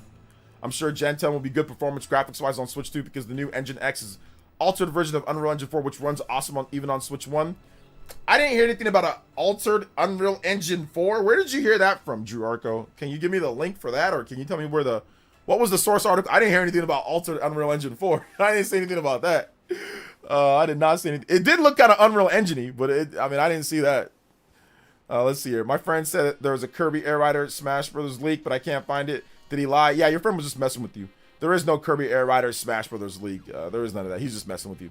But there is a Kirby Air Riders Direct tomorrow. So if you want to watch that, we're going to be streaming the game bright and early here. And also remember, guys, we do have people dropping donos. If you drop a dono, make sure you put your music request in the message. Now, if you can't fit it in the message, like if it's super chat or whatever, you just forgot it, put it in the chat afterwards. So if you drop the dono, put a music selection that you want, and I'll play it. Deport it if you want something, let me know.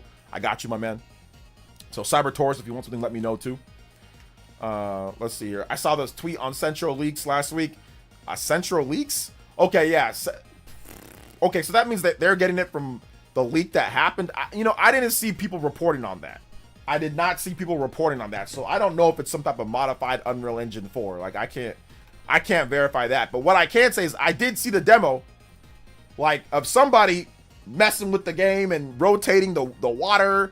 And yeah, by far, that's probably the best looking Pokemon game. Even, it's not even done yet, and it's probably one of the best looking, if not the best looking Pokemon game already. So, which might not be saying much, but already from that little demo, once again, I can't show it. You can find it if you dig far enough, though. But yeah, based off what I saw, it actually looked. I'm like, oh, this actually looks kind of good. 7.8 out of 10. Too much water. So yeah, 70 hours, which is much shorter than I expected, considering Legends Arceus took me 130. Oh yeah, that's definitely a lot shorter. I think that the main campaign for Pokemon Legends ZA is shorter than the main campaign for Pokemon Legends Arceus, because Legends Arceus has no multiplayer, whereas Legends ZA does. So they're gonna have seasons, so you're gonna spend more time as you do like more seasons, and of course DLC. So let's see. Why do you think Legends ZA? Why do you think Legends ZA? Why do I think what about it? Are you getting more negative reception? Okay, why do I think it's getting more negative reception than Arceus? I think the reason why, because graphics, and because it's Switch 2. The fact that Switch 2 is out now, and then also graphics. I think that's the reason why. Also, just because the art style, some people like the art style a bit more, but I think it's mainly because they introduced DLC before the game, and also Switch 2's out, and graphics. Those are like the things that I'm probably saying. That's probably it. So yeah. But I mean, if you look at the performance of the game overall, Legends ZA runs a lot better.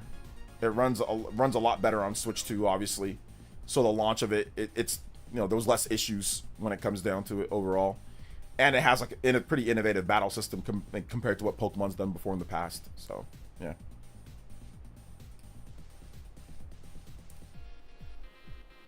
And online play, people didn't like the fact that they have like some like stones through online play, like the online stuff. So yeah, whereas like Legends ZA or Pokemon Arceus Legend or Pokemon Legends Arceus didn't have anything like that. Yeah, Switch 2 gave ZA higher expectations. Some people making fun of ZA's story. Not gonna say any spoilers though. Yeah, please don't say any spoilers. The game just came out. I mean, the story's okay to me. I don't think it's bad, and everyone that's beaten the game said that the ending is incredible. So yeah.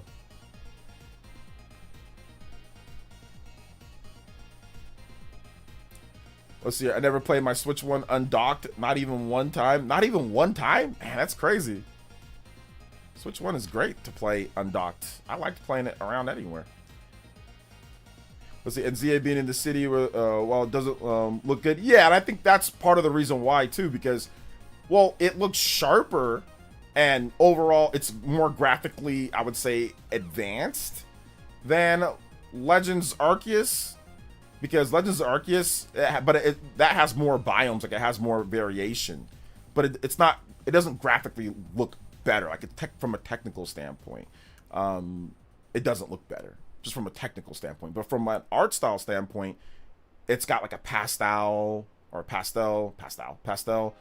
color scheme. It's got different biomes, so it's a little bit different compared to like obviously just one city. And the city, it's like, oh, the JPEG city, right?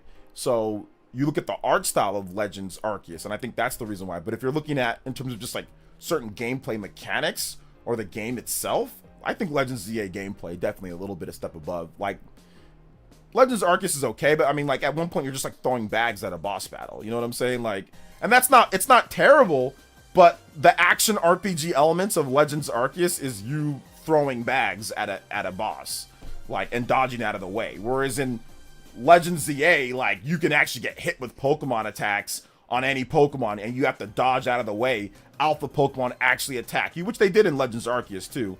But then you start the battle, then of course the battle starts up. But your positional movement means nothing in Legends Arceus. You can move around all you want to in Legends Arceus, but it doesn't mean anything. You still just do your attacks. Whereas Legends ZA, it's like real action elements that kind of make the battle seem a little bit more like hype, a little bit more hype. So yeah.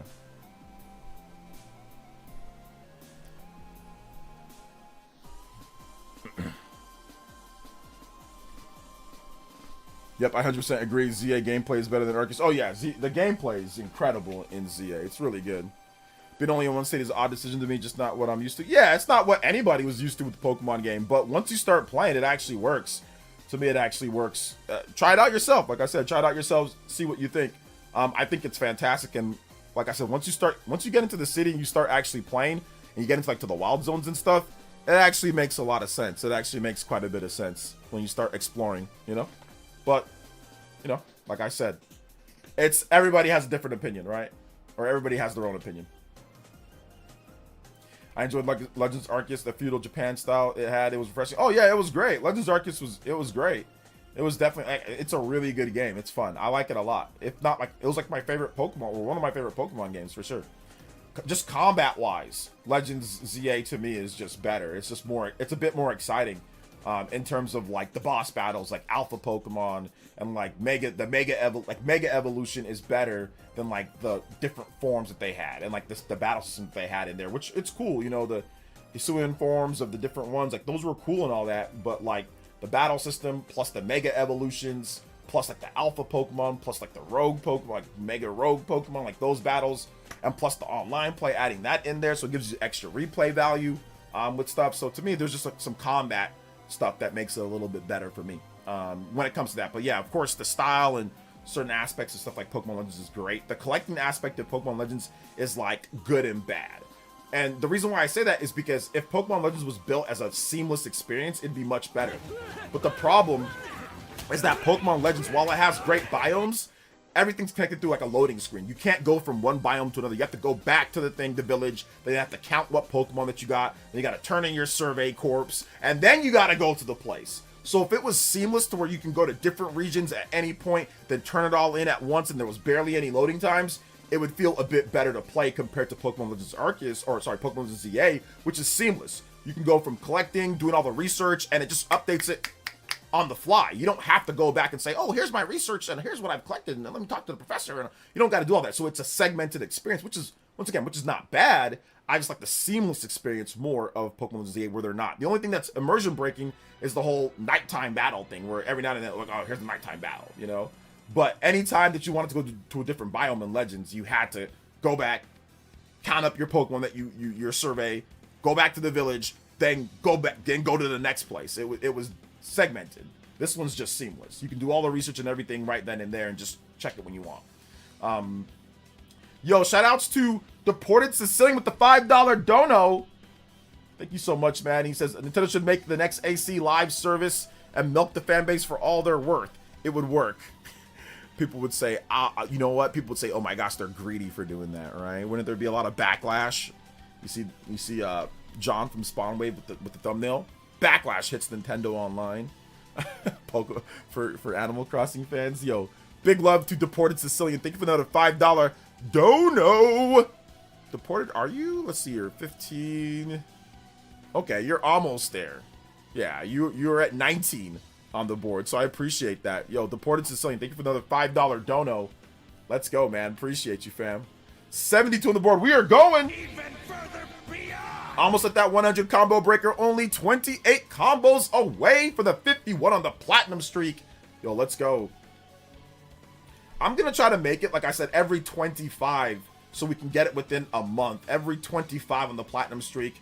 Then we'll probably do a, what's it called? We'll do a what's it called? A marathon stream. So hopefully once a month. I love the form and Mega Evolutions. Hope you get Gen 10 like Aloha did. Oh yeah, that'd be great. What's up, man? Anyone get triggered by your video today? You know what? I didn't look at the comment section, so if anybody looks at my comment section, let me know about my video. Were people triggered? I looked at my metrics. I look at my metrics to see if people are triggered. So I look at the comments, how many comments I get, and I look at the like to dislike ratio. And the like to dislike ratio is 316 to 11. So, I mean, it's 96.6% likes to dislikes, but the video wasn't pushed by YouTube. I got no push. This is just a pretty low performing video. I mean, I can't get those Nintendo, views. You know what I'm saying? Like, I'm just not good enough, But he's such a great content creator with incredible content, But my video, it didn't really get a ton of views, so I don't know how, like, if it got pushed more by the algorithm, if how much people would like it or not. But based off of what I got here, it seemed to be pretty good. People seem to not be too triggered on based off of what I said. So yeah. Let's see here. Oh, you meant the Pokemon video from yesterday? Oh yeah, people were triggered with that one. Oh yeah. When you have more comments than likes, that's how you know it's like, all right, yeah, people were definitely triggered. But I did read through a number of those, and nobody really, I mean, people were just putting the general comments. People only like it because it's Pokemon. Nobody actually countered what I was saying in my video. Nobody actually, not that I saw, nobody had any logical, realistic counters for my video, because my video was pretty soundproof and one, being fair on both sides. If you're someone who's negative and talking about it, I addressed that. I talked about the negatives. If you're someone that's positive, I addressed that. I talked about that. I addressed the people that are extreme overall on both sides, but especially the people that are comparing Pokemon to drugs and alcohol abuse. You've got to be an absolute psycho to do that, right? Even if you're joking, that's not really a great joke, but that person was serious that did that. So yeah. But there was, like I said, there was not really any logical counters to what I did in my video, because my video was fair across the board. I don't think anybody can sit there and say, oh man, that he was unfair. OJ was unfair to one side or another, or I criticized people that were, you know, objectively or people that were fairly critiquing, you know. So yeah. But so that's how I just know that it was just like a big, kind of like a little bit of a hardcore like hate mob. 171 dislikes based off of what? There's nothing in my video that were like, what was there to dislike, you know? Let's see, the thumbnail on that would be Nintendo gets revenge on cozy gamers. So yeah. Nintendo gets backlash for milking cozy games, but says they don't care. Let's see. Oh yes, the Slacktivist real life fake wizard. Slacktivist. Oh man, that's a new one. I haven't heard that before. I love Pokemon Black and White remake or 3. Is the only generation I didn't play. Okay, yeah, those are good. Thoughts on Scarlet and Violet? You think it's worth playing? Should it run a little better on Switch 2? It doesn't just run a little better on Switch 2, Nick93. It runs a lot better! Yeah! It runs significantly better. It's almost like a new game.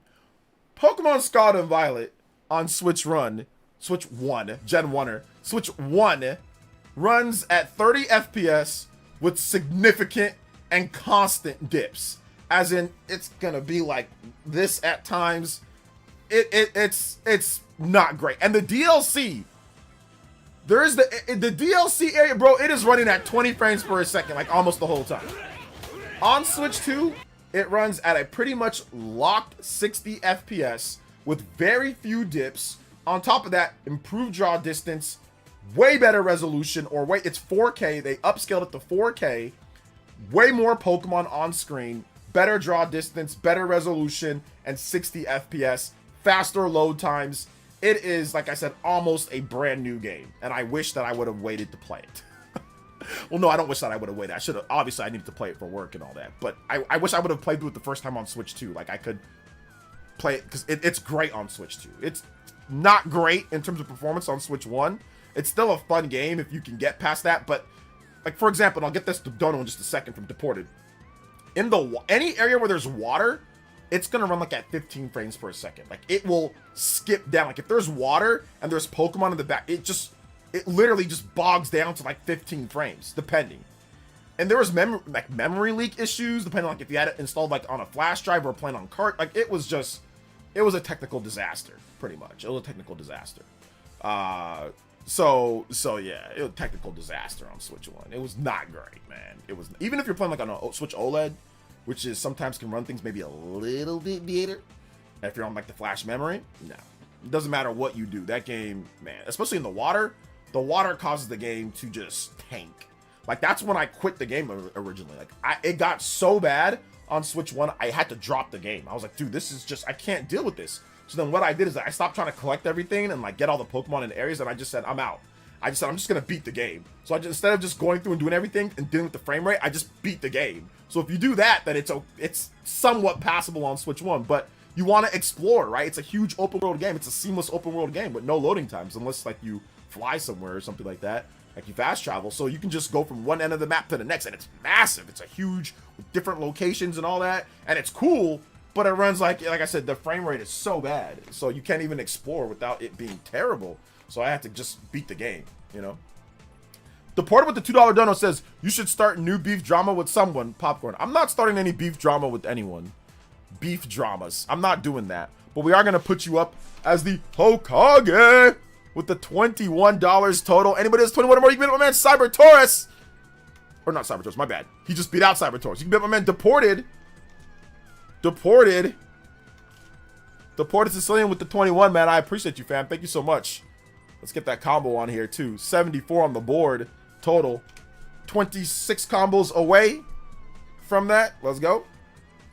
Let's see. Wait, what was that from? I forgot. LOL. What was what from? Nintendo's profit margin astronomically rose 9,999% more thanks to the AC live service. Definitely not Concord. Yo. Eggman. Behold, my egg carrier. Sicilian, you're talking about the ones who would be whalers. Yeah, definitely gonna check it out. Yeah, I mean, there's a lot of Pokemon games, Nick, so definitely, you know, pace yourself with these. Like, pace yourself with these when it comes to all these different Pokemon games. There's a lot, man. There's a lot. So yeah. It's all good, though.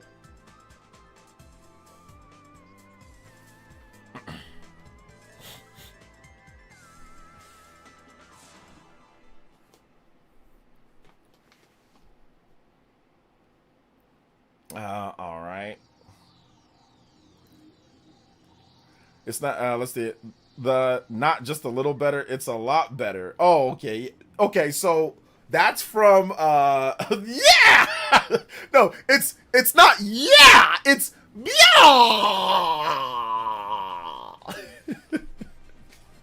So here's what it's from. I'll show you guys what it's from, because it's always a funny scene.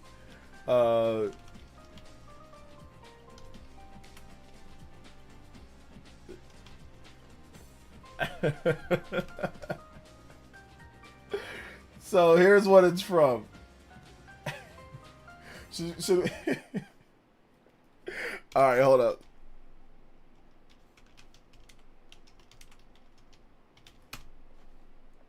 All right, so here's the original. I'm gonna show you guys the original, and I'm gonna show you guys what I'm parroting. So I'm gonna show you guys the original first. This is the one time that we'll do politics on this stream when it's as funny as this. So this was a Democratic candidate back in like 2004 or 2003 named Howard Dean. Hold on, give me a second. So this was his campaign. This is what he did one time. You know something? You know something? If you had told us 1 year ago that we were going to come in third in Iowa, we would have given anything for that. And you know something? You know something? We're going to Washington, D.C. to take back the White House!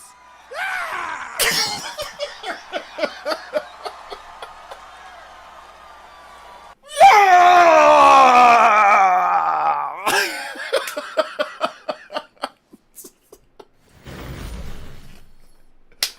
We're gonna take back the White House!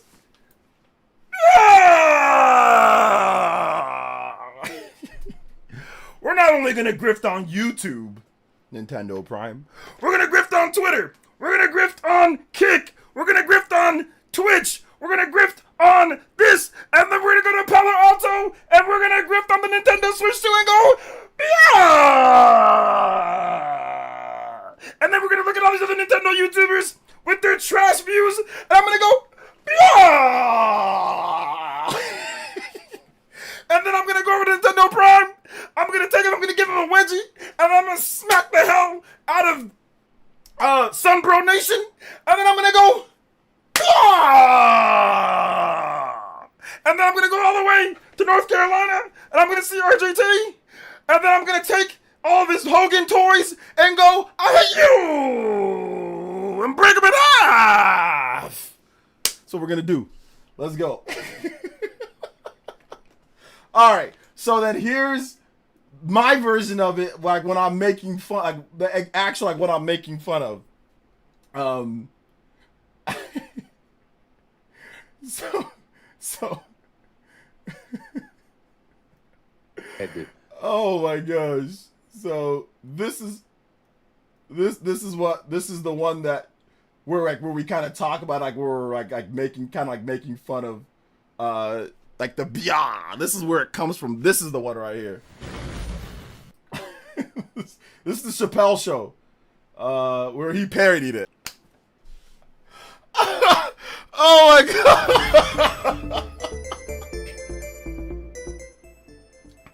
Oh my god! That's what I said.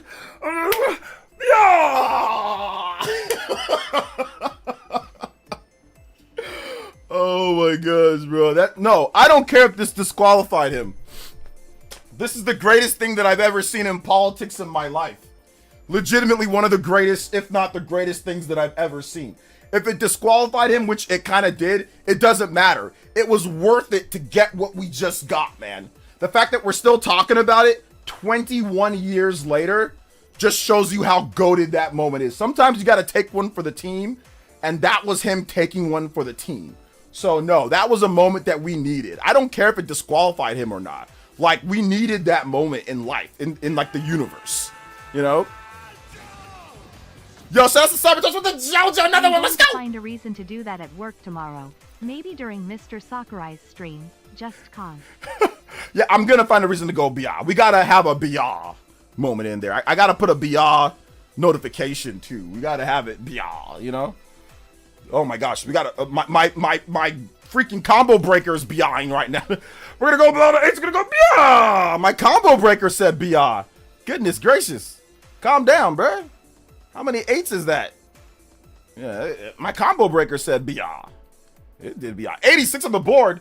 My man, Cyber Taurus back at the top of the board with the $10. 30 on the board overall as well. Back to Hokage. Anybody does 10 more, you get my man, Cyber Taurus, who does like so much support, man. I appreciate you, Cyber Taurus. You help keep the channel going and the JoJo's flowing. I appreciate you, fam. Seriously, we're gonna keep going here too as well. The 8's in full effect.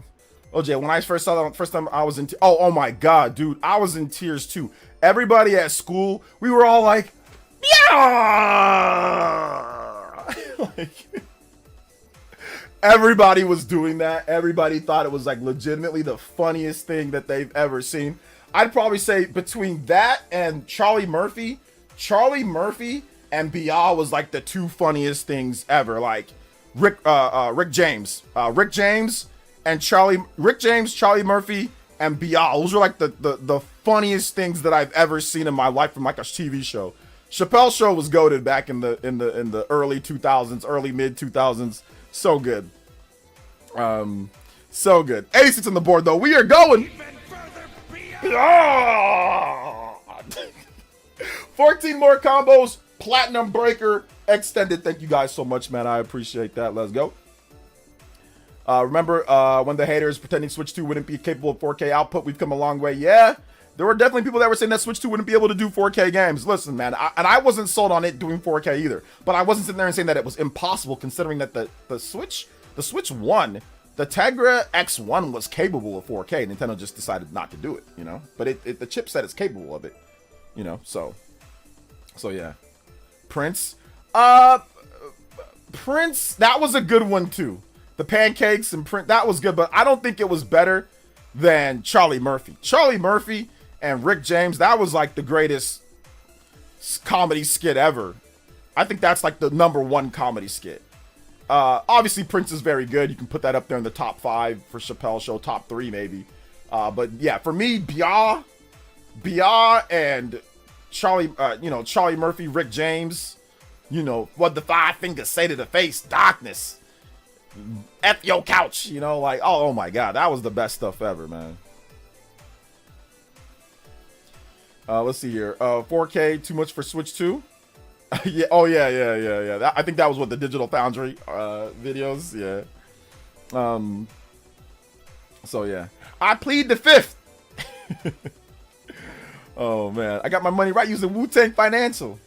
Dave Chappelle is so hilarious, especially the Prince one. I'm still laughing. It's true. Oh yeah, the Charlie Murphy and the Prince stuff are like true stories. So those are like really funny because like those actually like happened in like to a degree, you know, to a degree like all that stuff happened, and it seemed like it was like for real, for real. Yeah, Prince was actually shooting basketball and serving up pancakes, and Charlie Murphy really did get smacked from Rick James. You know, he just really smacked the heck out of Rick James. So. Yeah, and he really had like a ring that said unity on there.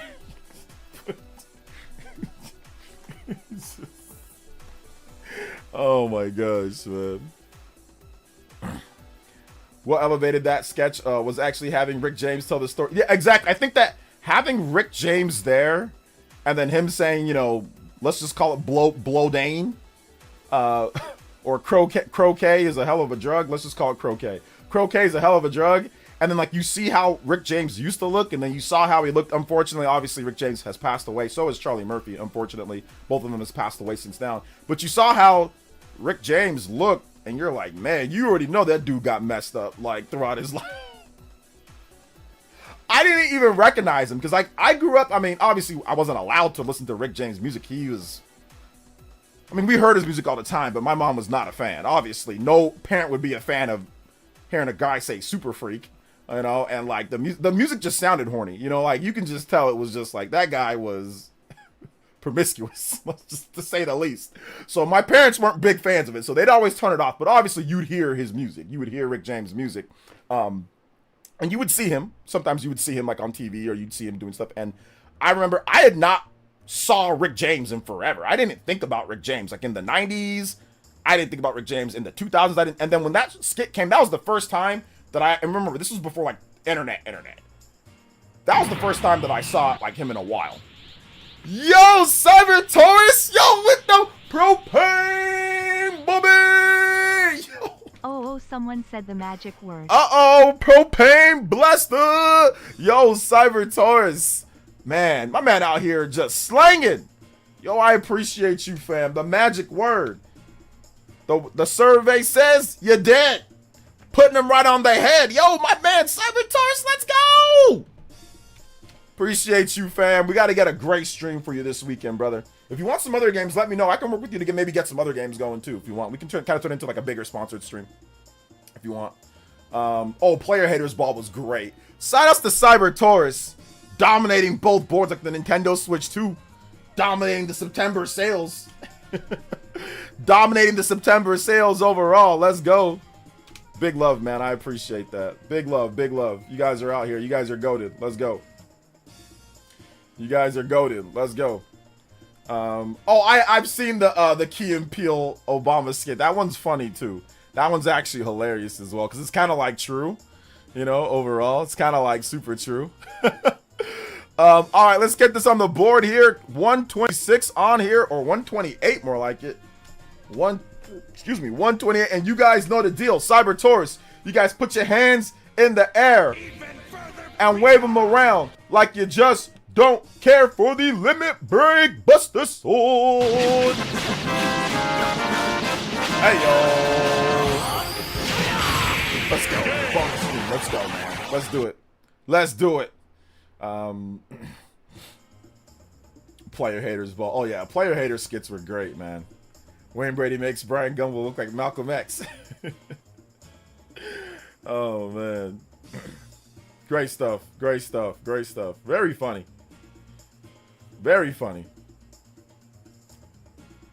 Anyways, I'm going to the gym. Oh, you're hitting the gym now, Jumpmon?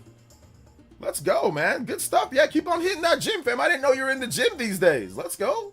I'm always loving seeing people trying to improve their body, improve their health. So yeah, hitting the gym. Yeah, go at night when nobody's there, there's less people there. Yeah. Next step is to just get like stuff for your house too. I like working out at home. I'm too lazy to drive to the gym because I used to live in gyms, like for like my whole since high school and all the way up. I used to go to the gym. I got tired of going. I got lazy. I just bought a bench. I just bought some weights. I just run in my backyard and just lift weights in my backyard because I'm too lazy to drive. I don't want to drive to the gym. I don't feel like paying them anything either, too, because they be scamming sometimes. So yeah. Whack Arnold's, yeah. Take it easy though, Jumpmon. Thanks for coming out to the stream. All right, if you guys have questions, you can tag me at PlayerEssence, hashtag PlayerEssence by itself. More than happy to answer all of your questions.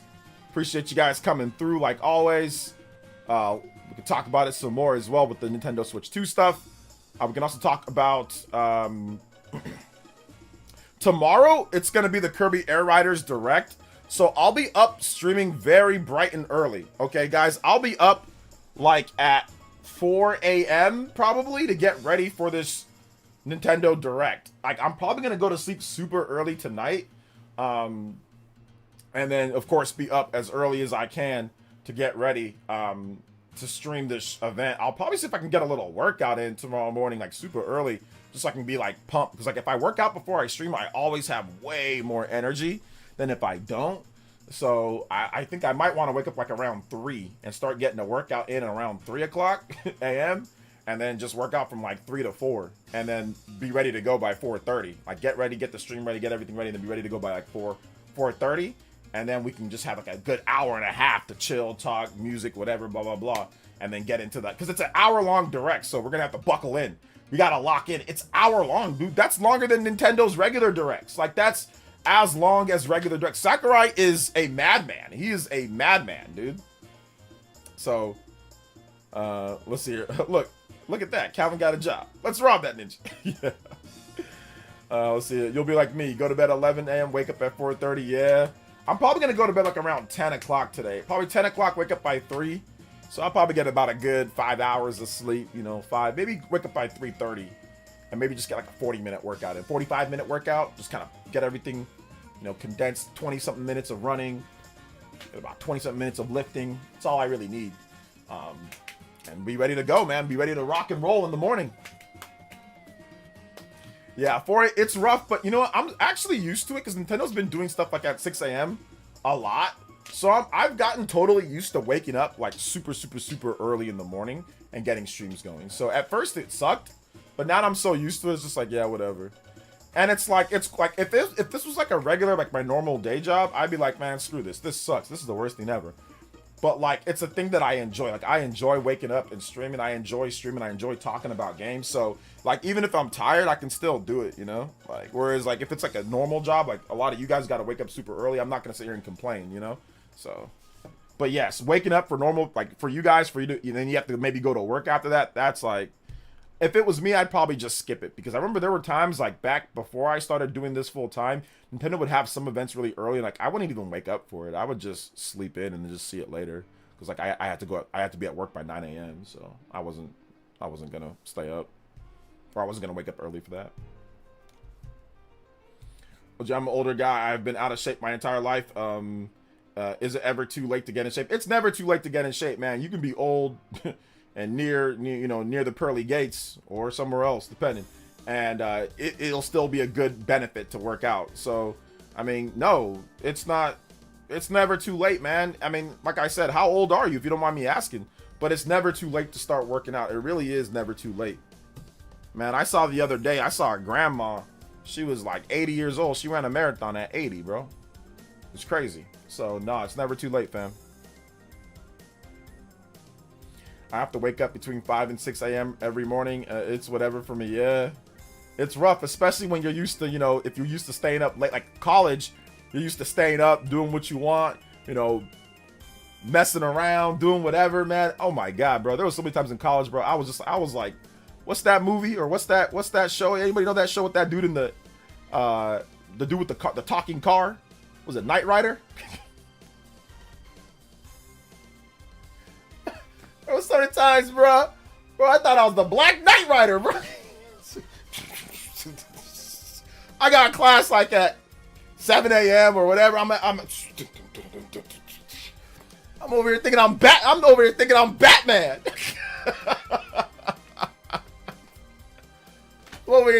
Batman at night, fam. I'm jumping off of stuff like, I am the knight, like flying through the skies of Fresno, but in college.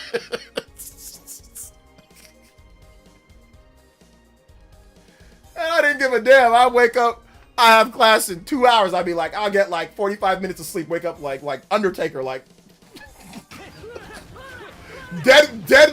Wake up like, you know, like when Undertaker would get up like out of the coffin, dead man walk. I wake up, class, walking like Simon from Castlevania to school, like man, I didn't care. So I can't do that no more though. I'm old. But when I was younger, oh yeah, we be out there. Let's see here. Carlos with the $2. It says, man, I heard the Switch 2 port of P3R is rough. Yeah, it's rough for right now. They're gonna patch it and make it better, but it's definitely rough at launch, which I talked about in my video today as well. I might make another video on that, but we'll see. Shout out to Carlos Hernandez. Thank you for the $2 dono. I appreciate that, man. Bro, these people are going on to any semi-positive Pokemon video and just disliking and flooding negative comments. LOL, chronically online jobless losers. Hey, man, that's the internet for you, fam. Like, I made a pretty balanced I made a pretty balanced video talking about the positives and negatives, and I got flooded with crazy comments and stuff too. And my video was logical. My video was, I thought it was fair and logical. So yeah. Yeah, now that song is gonna be stuck in your head. Wait, which song are you talking about, Cyber Taurus? We gotta play it. Let me see if I can play it without getting a copyright. Which one? Knight Rider? Knight Rider theme song. We gotta do the instrument. I can do the instrumental. Here we go.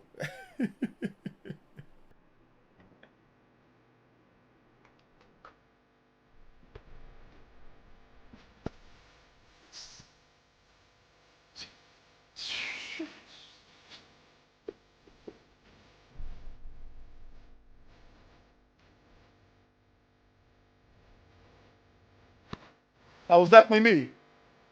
Knight Rider. Oh, man.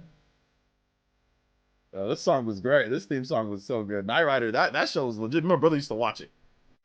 Used to watch that show back in the day. It was fun. Sleeping earlier is actually smart. Been going to sleep around 10. It really is, and it's going to help you extend your life, too.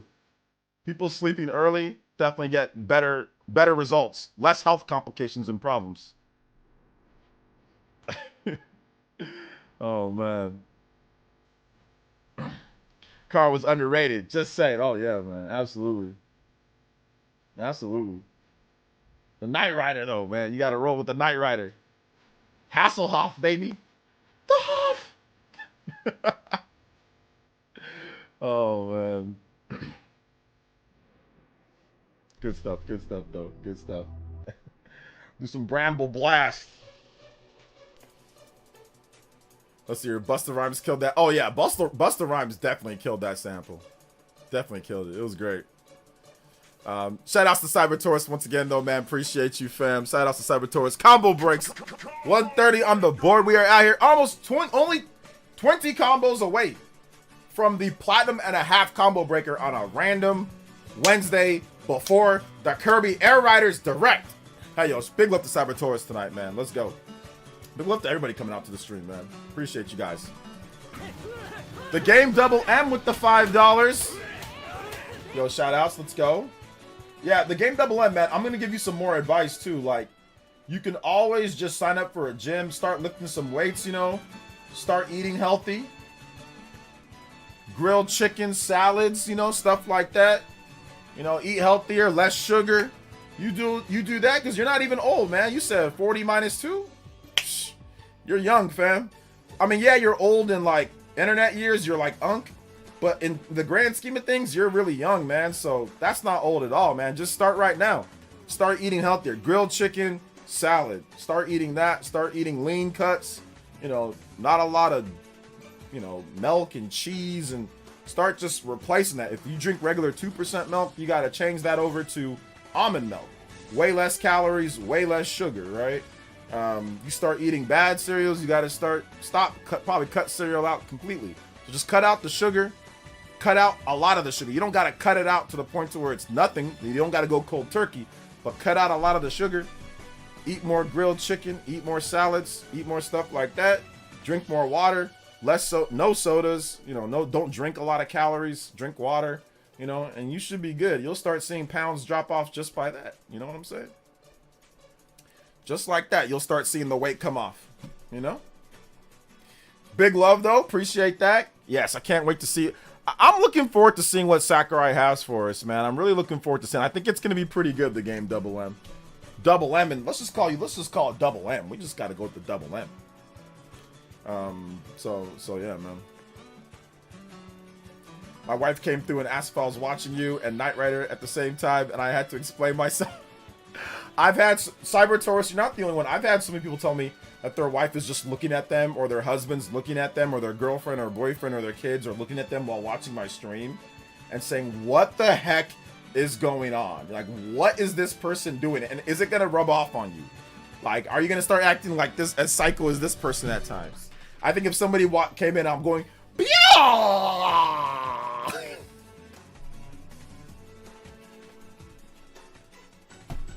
I think that might cause a problem. That might cause some problems in the household. Yo, combo breaks to that.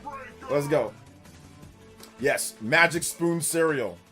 Definitely better than regular cereal, but man, I'm telling you, man, that Magic Spoon be tasting weird. I tried it and I was like, I want to like it and hate it at the same time. It tastes like it tastes like Lucky Charms.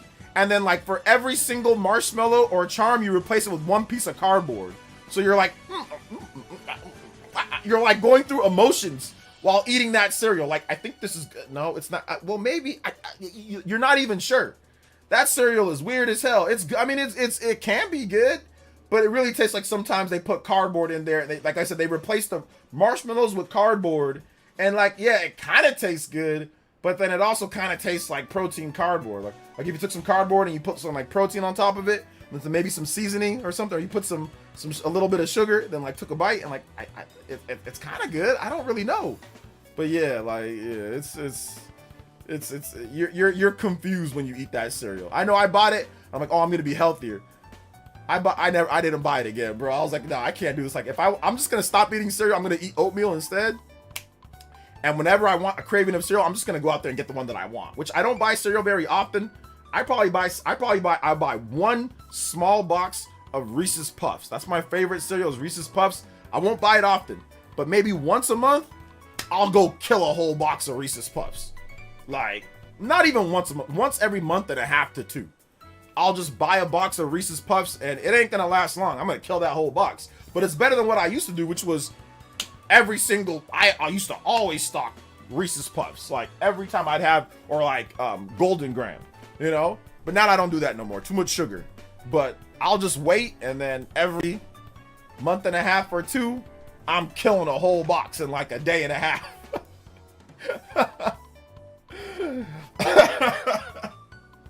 So yeah, man. I mix it with some nut granola to offset the taste. Yeah, you got to mix it with something. It's like a chaser for like a shot. You got to mix it with something, man. Because not even my vanilla almond milk could save that cereal. And my vanilla almond milk, it does a lot of heavy lifting. You know what I'm saying? Like it tastes pretty good, and it doesn't use processed. It's just almonds. That's all it is. They don't use, like, you know, there's no sugar in it. And my almond milk always does a lot of heavy lifting with stuff. But it couldn't save that cereal, bro. It couldn't save it. Let's see.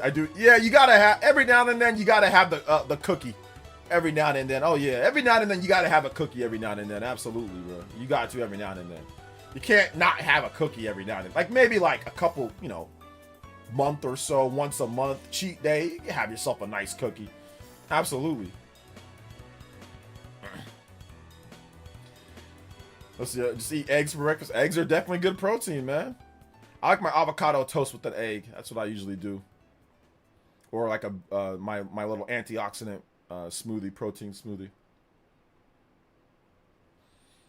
Let's see here. Magic Spoon tastes like plastic. I'm sorry. It really does. It does not taste good, which, you know, that's the whole point. The whole point is to be more protein and for it to taste healthier, but it's just, it doesn't taste good enough for me to, like, I'll just eat oatmeal instead. I'll just make some oatmeal. You know, like, that's really what I'll just rather, because oatmeal actually tastes good and it's also healthy, you know? Like, if you take some oatmeal, a little bit of honey, almond milk, you know, a little bit of Splendor or whatever, or you can have like fruit in there. That tastes better to me than freaking you know, than that protein. So the Magic Spoon, man, it ain't that great. Unless I get a sponsorship. If I get a sponsorship from them, then it's actually pretty good. Actually, you know what I'm saying? Like it's solid cereal. But I don't got a sponsorship, so let me know if they, you know, if they want to do. There is actually one thing that I like. I think it's like the Fruit Loops. The Fruit Loops are halfway decent. I will say that, but like a lot of their other stuff, it ain't great. But the Fruit Loops is not bad. It's not bad. Hey, what's up, J2 Blue? The Beast is here. What's good, fam? Welcome. What's good? What's good? If you guys have questions, feel free to tag me at Playersense, #Playersense in the chat. Or a nice smoothie in the morning with some cream of wheat. Oh, yeah. Cream of wheat's actually pretty good. I don't know why I stopped. That's some good stuff. I used to have it back in the day. I don't know. I think my mom used to buy it. I'm not sure. My favorite cereal of all time is Waffle Crisp. Impossible to find these days. I don't see Waffle Crisp. I don't see it. There's a lot of cereals, though. But I don't see that one. So much of the American diet is legit poison. Things like Oreos and Doritos. Oh, my God. Yeah. Oreos, definitely Oreos. I had to cut back, man. Oreos got me looking like Cleveland Brown. Like legit 2018 golden Oreos got me looking like Cleveland Brown. Bro, I was about to say, I'm about ready to move out of Quahog. Bro, I don't even live there. I was about ready to move out of Quahog. I was like, my name is Cleveland Brown, and yes, I'm proud to be. Bro, straight up. Oreos and chips, man, looking like Cleveland Brown, dude. Crazy. Honey Nut, I mean, a lot of sugar with Honey Nut Cheerios, but I mean, you know, as long as you like exercise and, you know, not go crazy with it, you good. Watching OJ and exercising is a killer combo. Hey, there you go. Bro, I'm telling you, I was looking like straight up Cleveland Brown, Nick 93, like straight up. You know, now it's like Barrett. I'll take Barrett because at least Barrett's in shape. I don't got a problem with Barrett, you know, but 2018. It was straight up cute. I even made fun of myself in like before my streams. I used to have like a montage of like my videos that I've done for the week or that I did for last week that I advertised, like just like flash, like, oh, here's this video or here's this video. And like one of them I had like a split of me and Cleveland Brown. Like, yo, we kind of look alike. So yeah, it was rough. It was rough back then. That was me earlier this year, down 15. Okay, that's good. Down 15 pounds. Definitely good to see. Yeah, Oreos, I can kill. Listen, my stomach can be absolutely tearing me to pieces. And I'll be like, just one more Oreo. I'll be on my hands and knees crawling to get one more Oreo. Like Solid Snake, I'll be hiding in bushes. I'll be looking at radar. Where's the Oreos, bro? I'm telling you, man. You can't. Oreos had me wide back. My back was looking like this, like Arbok. Like, Chaba. My back was looking like this. If I was back then, if I was sitting in this seat, I'd be covering the whole seat. You wouldn't be able to see these wings right here? You wouldn't be able to see the wings. I'd just be like this. I was wide back then with them. You wouldn't even be able to see the seat behind me. It looked like I was floating or sitting on a stool. Bro, it was bad, man. It was bad. I gotta keep it a buck. I was 240 pounds almost. That's the heaviest I've ever been. Not even, that's way too big for my, I'm only 5'9", 5'8", 5'9". That's way too big. You know, 240? I'm not playing as a fullback in the NFL. There ain't no reason for me to be 240 pounds, you know? So yeah. So where'd that seat go? It was gone, bro. Houdini. Black Dini. Simeon Quinn with the 555 with the $5. 55555. $5 foot long. Remember when they used to do those? Not anymore. Even you know they just get it in. Bought a GBA SP. Ooh, baby. With the USB charge point and my Arceus skin for Switch 2, China, and bought Sonic Advance Mega Man 8 Tengu Man stage. Tengu Man. We out there with the Tengu Man with the cool Swift Arceus skin. Arceus skin. We out here styling, profiling. Limousine riding. Woo! Let's go. Shout outs, man. I appreciate you, Simeon Coin. Let's get that music going, though. Mega Man 8. Tengu Man thing. Tengu Man. Let's go. Shout outs to Simeon Coin. Thank you for the 5. 140 on the combo board. Guys, we are styling, profiling, wiling. Let's go, man. Dr. Wylan. Dr. Wylian. Thank you for the 140. 10 combos away. 1 JoJo away from that 150 combo breaker. Hey, yo, and that platinum and a half. Going further than beyond, man. I appreciate that. Wario64 posted Sonic Crossworlds did 1 million sales worldwide, by the way. Okay, yeah, not bad. Not bad. Not bad at all. I mean, Mario Kart World did 5 times that amount in like, but you know, whatever. 1 million's not bad at all. Not bad at all. Not bad. Not bad. Not a bad kart racing game.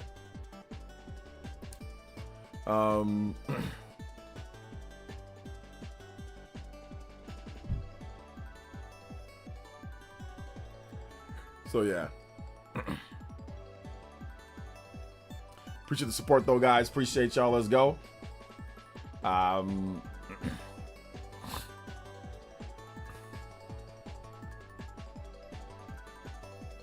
Wish I can go slow and show you the Arceus 2 skin. Yeah, you can send me it on Twitter. You can send it to my email, wherever you want to send it. Yo, Cyber Taurus with the Jow. Limp Bizkit did it all for the Nookie, but I did it all for the cookie. I did it all for the Nookie. Why? The Nookie. Why? So you can take that cookie and stick it up your what? Stick it up what? Oh, man. Shout out to Limp Bizkit. Shout out to, I think one of the drummer just recently passed away, the original drummer, right? So very sad about that. But yeah, I was kind of a low-key big, you know, Limp Bizkit fan back in the day, man. I really was. I liked it. Fred Durst. So that was great. I like Limp Bizkit. Yeah, he was super, or they were super popular in the 90s. Really liked them in early 2000s. So yeah, appreciate you. Cyber Taurus increasing the Hokage lead to 150. You guys know what time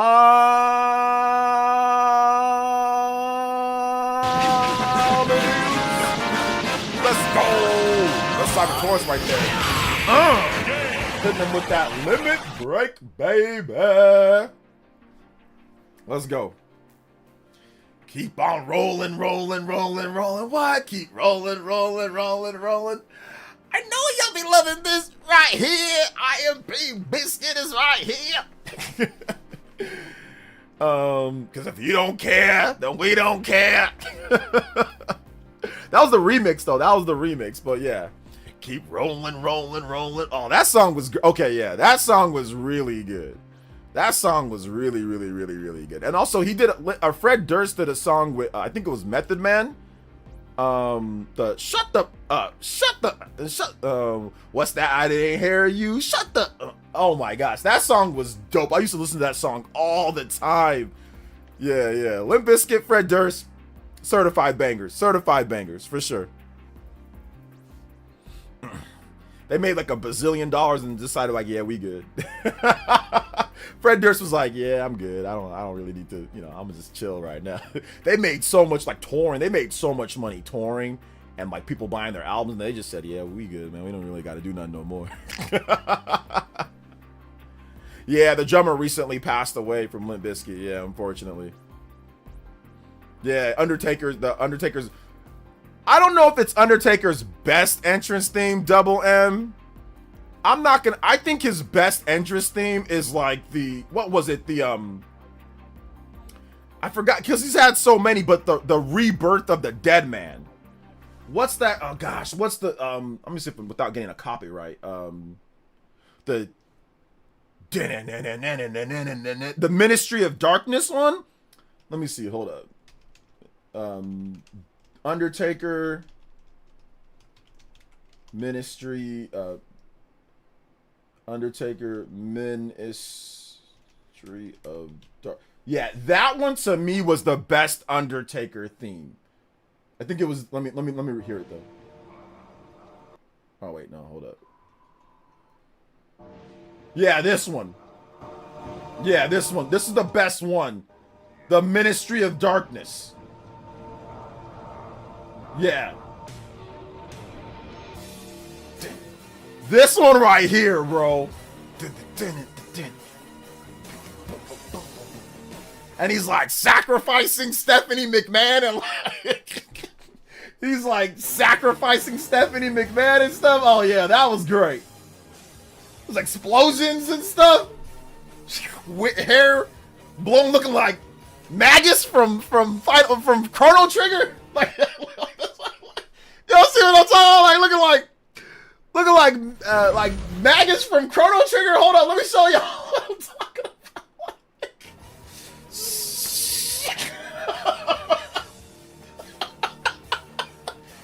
Look at my ready to turn you into a frog.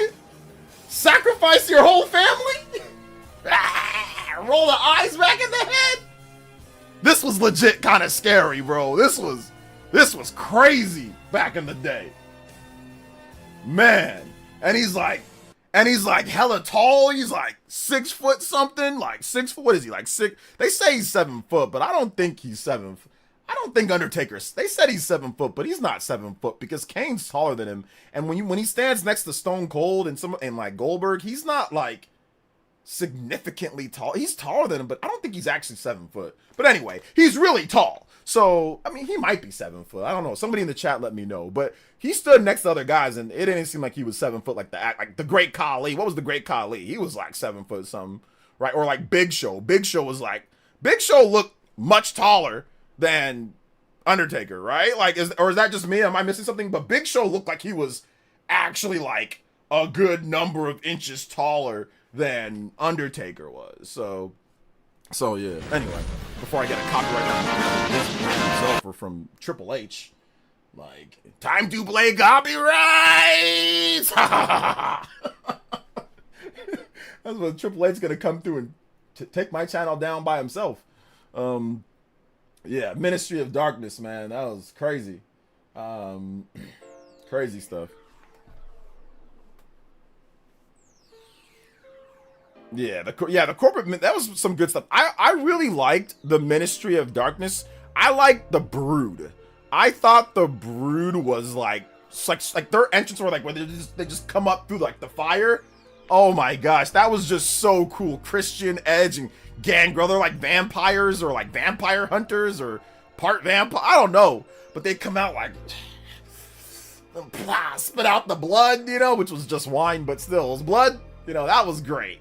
I loved them, man. They were cool. They were like the long trench coats and stuff. Good stuff, man. Good stuff. Let's see here. And Stone Cold, of all people, had to save Stephanie. Oh yeah. Remember they had Stephanie like, ah! I was like, oh, they're gonna sacrifice her. Stone Cold come out, yeah, had to save him or save her. Yeah, I watched the video with Gangrel, or how do you say his name? Gangrel or whatever. I watched the video with him, like him talking about his time with WWE and like when they broke them up and all that, because they said that they had to because Edge was getting way too popular and so was Christian, but Edge in particular was getting incredibly popular, especially with women. So they had to break up the group because Edge, they knew that Edge was going to be like a superstar. So they had to break up that, and they knew that Christian was still going to be pretty good in his own right. Gangrel was obviously the odd man out in that because Gangrel was good and people liked him. I think he was a good wrestler, but his popularity dramatically increased like when they all came out together and was part of the group. But yeah, I wish they would have used him better because I think he probably could have been a better, cruiserweight, and potentially even in the contention for heavyweight title, like, or at least like US title or something. Like, they never really put him in enough scenarios to succeed, in my opinion, because it's not like he sucked. He was a good wrestler. He had a good repertoire of moves. He could move around the ring. He wasn't slow. He can get on the top turnbuckle a little bit, and he wasn't bad at all. He wasn't a bad wrestler at all. He had a good angle too. Like, you could have done way more with the vampire thing. He could have been out hunting people and biting them in the ring at night and stuff like that. Like, they could have done way more stuff where like Gangrel goes to like stalks people at night outside of their house and like it shows up and like, and maybe like in order to like kill him, you got to get like a steak and garlic or like they could have done way more angles, or even like an angle where Edge ends up hunting Gangrel for like the title. Something like that would have been great. I don't know why they didn't do that. So yeah, but they never did any of that. Shout outs to Nick93 with the $2 dono. Says thinking about getting a PS3, The only PS gen that I missed since I was out on the 360. Lots of HD collection games I want to check out, and also MGS4. Yeah, the PS3 is a great system. I recommend getting it if you can find it for a good price. But I would say get the one that is the if you can get the fat one, the Spider-Man one, the 20 gig, the 60 gig, or the 80 gig before they took out the backwards compatibility. I'd recommend one of those because those ones have PS1, PS2, and PS3 all in the same system. So you can play pretty much every gen up until that point on the system. The TLC match with Edge and Christian, the Dudleys, and the Hardy Boys was some of the best matches. So many memories. Oh yeah, those were great. Best entrance belongs to Jeff Hardy. That is just... that guy.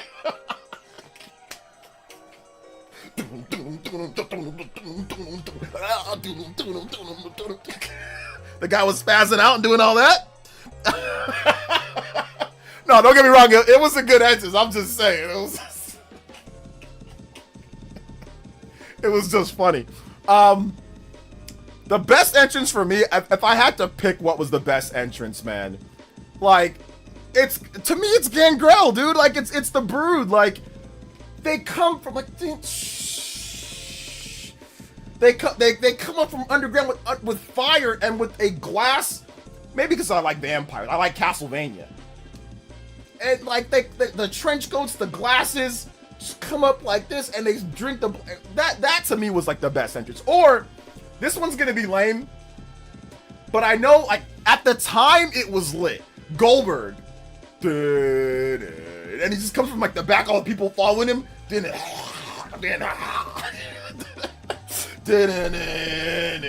then all the sparks breathing in the smoke, looking like toros coming out. Yeah, everyone's like, Goldberg. Or even like Stone Cold, dude. Whenever you heard that glass break, and he just comes out like the Texas rattlesnake. The Texas rattlesnake is coming in and open up a can on everybody. You hear JR? Oh no! You hear the King? Oh no! Stone Cold's here! And he just be coming out and shaking his head and going like, that was a great entrance too, man. Or even like The Rock. You smell what The Rock is cooking. And he come, The Rock says, like, it was great, man. There were so many great entrances back in the day. So yeah, man. Says nah, the Undertaker WrestleMania entrance was incredible, especially the one where he was on Death the Chariot with the Raven on his shoulder. Oh yeah, yeah. My God. Oh yeah, man. Puppies. The Hardy Boys were one of the Brood too, but they got popped. Yeah, I don't count that with the Hardy Boys, and that's when Gangrel made a video talking about. He's like, he didn't know what they were doing then. To me, the real Brood it's Edge, Christian, Gangrel. That's the real like, that's the real Brood, man. Like, oh man, that's hardcore. For those who don't know, we gotta show it at least once. We gotta show that was just a lit the Brood entrance. I'm gonna get completely, absolutely smoked by the WWE. I am gonna get absolutely smoked by them. But man, this entrance was just so good. It was so good, dude. It was so good. I love this entrance. It's so goated. Like, this is so good. Everywhere goes dark. Here come the vampires.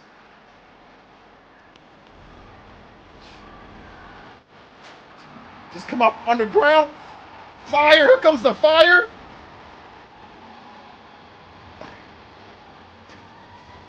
Oh my God, this is so cool. Edge looks incredible. I'll tell you something else. This Brood.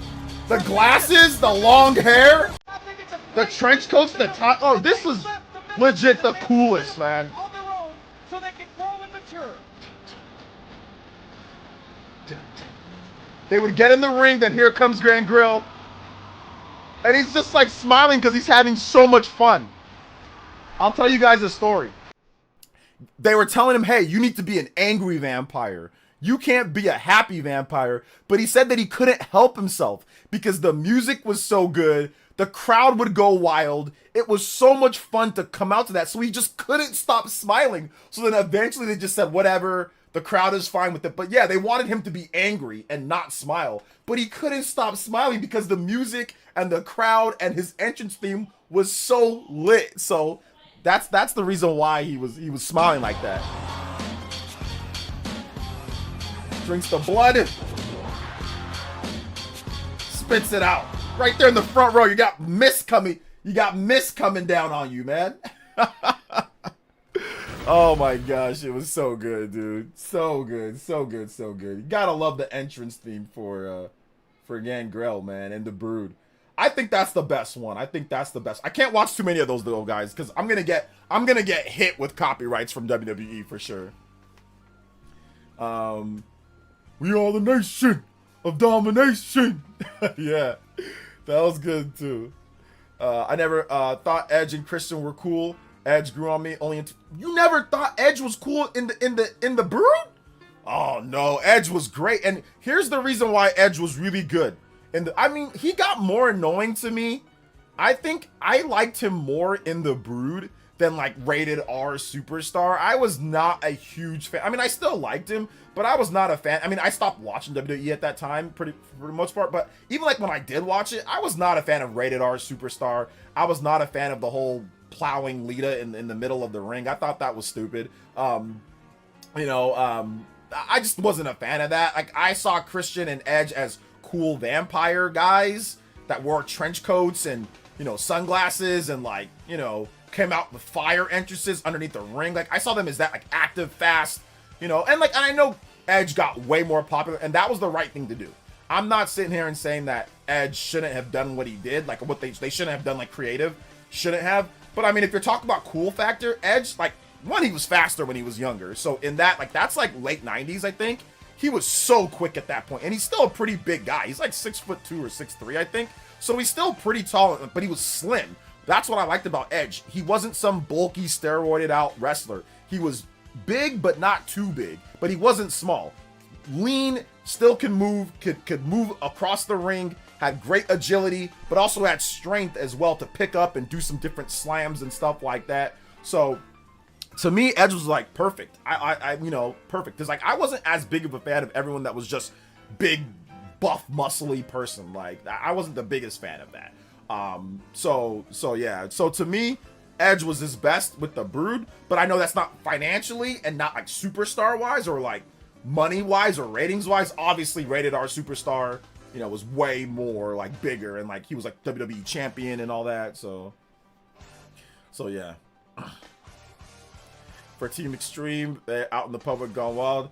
But yeah, I loved Edge and Christian at that point, man. I thought that was like, to me, like their best, but obviously they went on to have better singles careers, What you all playing for spooky season? I might check out Luigi's Mansion. I don't like Edge when he was on the mega heel. To me, him and Christian could have not been part of TLC. Still been amazing because Dudley Boys and Hardy's carried. Yeah, I can see that too for sure.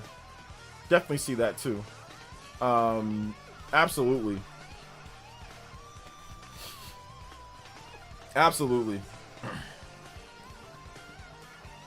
Okay, yeah, so here's the Noisy Pixel, I guess, had that. So Sonic Racing Crossworlds sold over 1 million copies.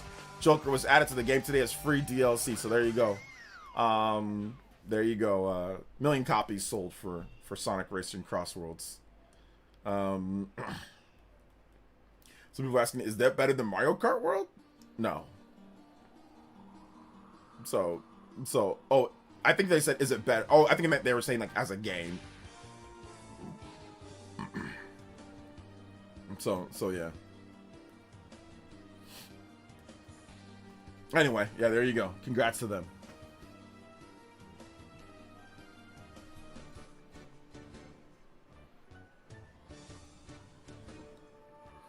All right, let's see here. What if you all playing? Okay. Also, Luigi's Mansion is a solid choice. Love 2 and 3. Never played 1 though. Never played 1. Yeah, 1's great. Some people still think 1 is like the best best one of all time, you know? So yeah. Some people think that with it when it comes down to it. So yeah.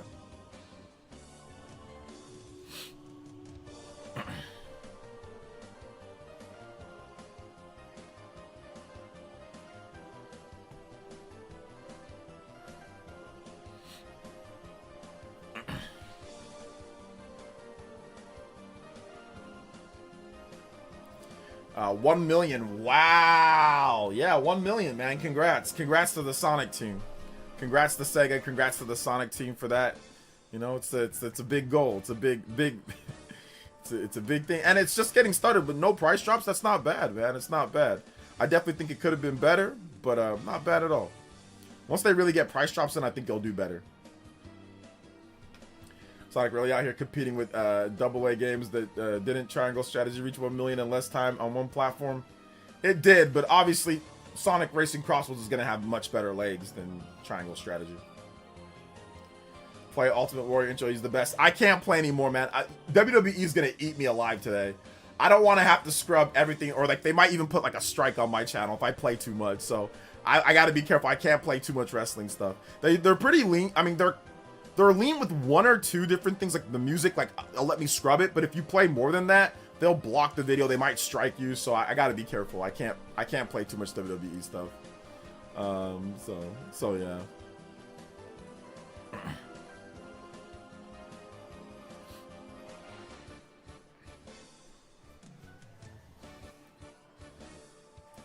You would have thought it sold 10 million with the way those fans were talking online. Yeah, you would have thought that it sold at least 2 to 3 million based on how they were talking, but you know, and it multi-platform. So yeah. So Wario64 also put up this right here, discussing what's going on with what's it called? What's going on with hold up. Games should Hold up, guys. like I accidentally clicked on Nintendo Prime's video real quick. I meant to click on this thing. Okay. So open box, excellent ROG Ally, what's called the ROG Xbox Ally? I thought it was called the Xbox ROG Ally. Okay. ROG Xbox Ally X7, $949 at Best Buy. Open box, excellent condition. So some people are already saying, are people sending it in droves? Buyer's remorse is real. Should I make a video about that? ROG Xbox Ally X buyer's remorse is real. Should I make a video about that? That's what Switch 2 was, right? So yeah, man.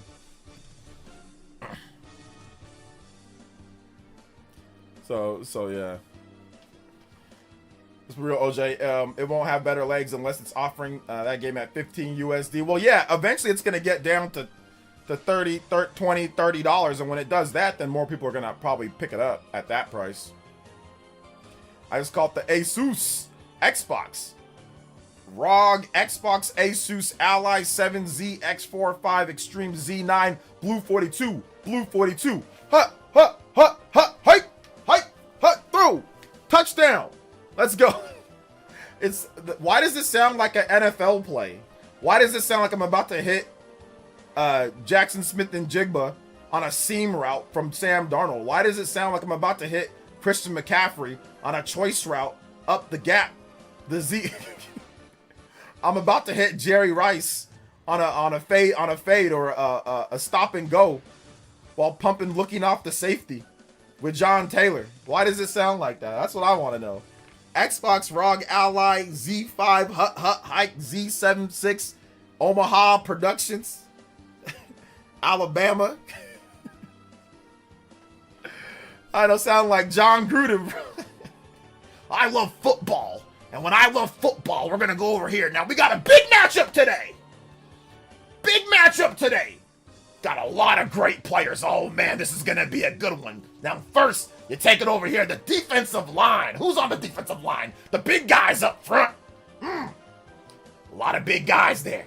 They're really getting in there. They want to get that quarterback. Hit the gap. Ever watch good John Gruden talk about plays, bro? This man be sitting there breaking down the whole game plan, have a whole white chalkboard full of X's and O's and player names, and everyone's just like, okay, Gruden, sure. I would watch that. I'm just like, man, this guy's crazy. Crazy. People returning it because it didn't do research and found out it does not play Xbox games. They're like, yeah, man, I can't wait to play my Xbox games. Wait a minute.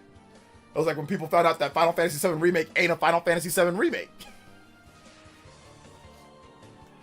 Like, I haven't felt this bamboozled since Final Fantasy VII Remake. Cut to like the Family Guy scene. Wait a minute. This isn't a remake of Final Fantasy VII.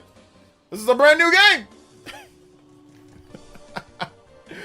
Hey, boo-boo, where did you put my Final Fantasy VII? I don't know, Yogi. Doesn't look like a remake to me. That's it. I'm gonna go return it. But this time, in a picnic basket. Let's see. John Gooden put on a red wig, and he's Chucky. Yeah, man. Let's see. I'm waiting for the Switch 2 version of Sonic Racing Crossroads. Oh yeah, absolutely, absolutely. I'm waiting for that version too. I want to get that version of the game. So yeah.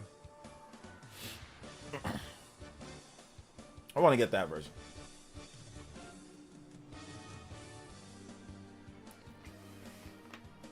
Hit that like button though, guys, if you have not hit that like button. We are still rolling tonight. We still got a good amount of time left on. Actually, we don't. I just looked at I've been yapping for so long, but we need to get to 150 likes.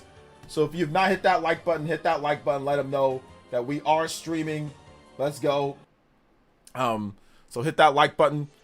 We do got about 15 minutes plus left, about 15, 18 minutes left. So if you have questions, feel free to tag me at PlayerS. It's hashtag PlayerS by itself. More than happy to answer all of your lovely, awesome Elite Ninja questions. Wait a minute. Wait a minute. Wait 1 minute. Oh, man.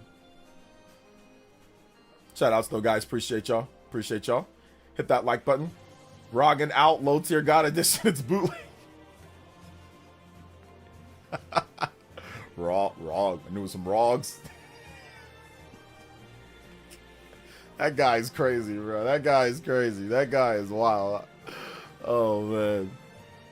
Ninja Gaiden 4 on Switch 2 when? I don't see Ninja Gaiden until next year at the earliest. So let's release everywhere apart from the system selling gangbusters. Gotta love Sega and their business choices. Well, they released it on Switch 1, Sonic Slim. The reason why they don't have it on Switch 2 is because of dev kit situation. They probably didn't get it in enough time to where it'd be ready to go, because you have to still optimize for Switch 2. So I think that if you rushed it out, it would have been like a Persona 3 Reload situation where it's not necessarily ideal at launch. So I'm guessing that's what would have happened. So it needs some more time. My iPhone is also not an Xbox because Apple and Xbox still have beef and they don't have the streaming app on the App Store. Oh, well, everything's an Xbox but that then, if that's the case. So everything's an Xbox but that. That's not an Xbox. That's not an Xbox at all. But everything else is an Xbox, you know? Everything else is.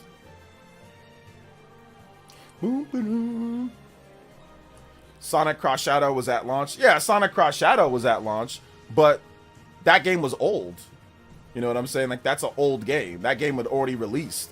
Sonic Racing Crossroads was not a launch title, and it wasn't an old game. It's a new game that was coming out this year. So yeah. Do you think we'll get some type of adventure mode in Kirby Air Riders? I think that's something that Justin, he thinks that we could get that. So I think that's definitely possible. Some type of adventure mode or single player adventure mode or something like that for sure. Yeah. I think the ROG is just better beta for the new OS for the Xbox and the new PC handhelds. Yeah, I'll see my way out. I'm good. I'm good on all this PC portable stuff. So yeah, I'm good on all that. So I am good in all that. I am good on all that stuff, man. I am Gucci.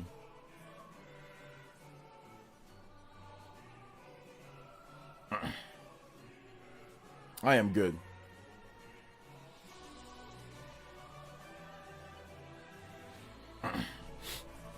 Make sure you guys hit that like button, though. If you have not hit that like button, hit that like button. Let go.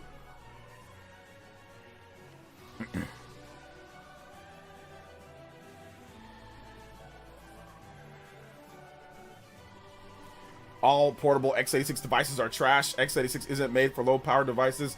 I gotta agree. I don't like x86. I'm not a fan of the x86 portables. In my opinion, I don't like PC handhelds. Now, is it trash for everyone? No, because if you're into PC and you want to have your library portable, it works. It's not like it's bad for those people, but I don't like the way that it operates. I've had a x86 ROG Ally. I've had a Steam, which is, I guess it's like Linux or it's whatever it uses, or it's a PC handheld. I'm not a fan. I like dedicated handhelds built for it, like a PS Vita, a PSP, a DS, a 3DS, a Switch 1, a Switch 2. I'm not a fan of PCs that double as handhelds. I agree. Not a fan at all. Don't like them. Although I'd probably say that the Steam Deck is the most tolerable. Although I know that they're doing some good things with the Xbox, ROG Ally, to make it operate more like a system, like with the OS and all that. But it's still not. It's still a portable PC. It's still a PC at the end of the day. It's not a dedicated actual gaming device built specifically for that. Still a portable PC. Still operates like a PC at times. So yeah, I agree.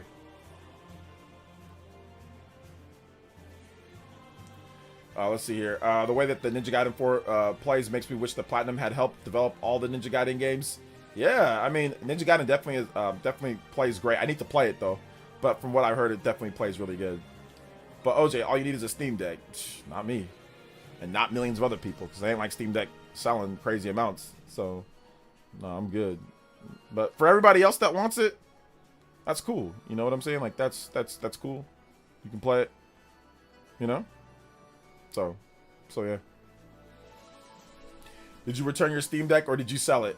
I sold it because it was way past the return period. I kept it for a long time. I mean, even though I have some weirdo that dresses up like a complete moron sit there and say that I never wanted it in the first place, that's completely false. I wanted to try it out. I've been trying to get into PC gaming, and I thought Steam Deck could be a way for me to get in. And I tried it, and I there were some things that I liked about it. There were some things that I thought that was great about it. I played Persona 3 Reload. I tried to play some other games. I played Bayonetta 1 on there. I played some games, but there was a lot of things that were annoying about it in terms of like the optimization for PC games to run on there. Some of my games didn't even work at all, or work not great, or I had to constantly tinker with it, the constant updates. So I kept it for about a good. I sold it right before. I sold it I think a couple weeks before the Switch 2 came out. I sold it just because after I saw this, I think in April or so, I sold it. April or May, I forgot exactly when. But yeah, I bought the system in 2024 so I can play Persona 3 Reload. I think I bought it in early 2024 so I can play that portable. But that also annoyed me as well because for some reason, I don't know, I think you can probably change it, or you guys maybe could have let me know, but for some reason, I couldn't get it to where whenever I played Persona 3 Reload on my Steam Deck, it would keep the handheld settings. Whenever I played it on my PC and I transferred over the save file, it wouldn't revert the settings every time. So my PC is I got a review code from Atlas for Persona 3 Reload on PC. So all right, let me play it. Obviously I can play at max settings, right, on my PC. That's great. But whenever I transferred it over to my Steam Deck, the save file, it wouldn't transfer over it wouldn't make the settings for the portable. It would run terrible, and I'm okay, I got to change it again. And then it wouldn't transfer it over back. And sometimes it would, sometimes it wouldn't. It was sketchy on that. And I don't know why. Maybe there was a setting that I missed or something to where it would save it, but it didn't save it. And then when I tried to hook it up and play it docked, it wouldn't work normally. It would work, but I'd have to do all this weird stuff and unplug and replug the cords. And I tried it multiple times, and it just didn't work great docked. It didn't really work that great docked. It didn't format correctly to my TV, my OLED, and it just wasn't great. And I didn't buy the official dock. I bought the dock that people online said this one works completely good with Steam Deck. I probably should have bought the official dock, but people said that you can use any dock. So I didn't like the docking process. I didn't like how the save transfer file stuff, it wasn't instant or fast enough for me. So ultimately, when I saw the Switch 2 and I saw obviously what they are doing with it, and I saw the power that it's going to have, I'm oh, okay, I feel comfortable that games like Persona 3 Reload are going to come over, which obviously it's not the best version of Persona 3 Reload, but they're coming. They're going to have other games. I felt comfortable that it can run the stuff that maybe Switch 1 couldn't run, right? Switch 1's not getting. So I was holding on to it. I'm thinking, okay, well, I might have to hold on to the Steam Deck because Switch 1 might not, or Switch 2 might not be good enough to get all the stuff, right? So let me just hold on to it. But after I saw what was coming with FF7 Remake, I saw, or was it, did we get Trails reveal at that time? I'm not sure if we got a Trails reveal at that time. But obviously, I saw like the emulation, how like it's gonna make potentially Switch 1 games better. Like I saw, you know, all the games that were coming. Like obviously there was Elden Ring.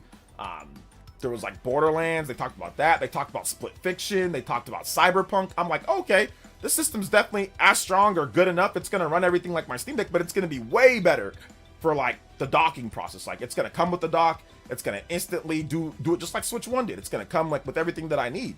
So I was like, okay, I don't really need a Steam Deck anymore, you know? So that's how I felt. And it was honest. Like I tried to give it like my honest opinion on it, you know? And I said, yeah, I'm selling it for Switch 2 because there's no point in keeping it anymore. I mean, did I need to sell it for Switch 2? No, obviously I was saving up, I had it, but if I sell it, because I'm not going to use it, and I can use that money towards buying games, and I can use that money towards, you know, supporting the channel in that type of way, right? Like getting different games, getting stuff like that, getting whatever I need for the Switch 2, whether it's, you know, different cases or different accessories or a new pair of Joy-Cons or buying whatever, right? So I just use that to buy games. I bought Rune Factory, bought Cyberpunk, you know, bought the Switch 2, bought games. Like I just sold it and bought games with it, you know, and bought stuff that I needed for the Switch 2. So yeah, man. So Atlas gonna drop P3 Reload Ultimate with 60 FPS. They need to drop something because the Switch 2 port's not great.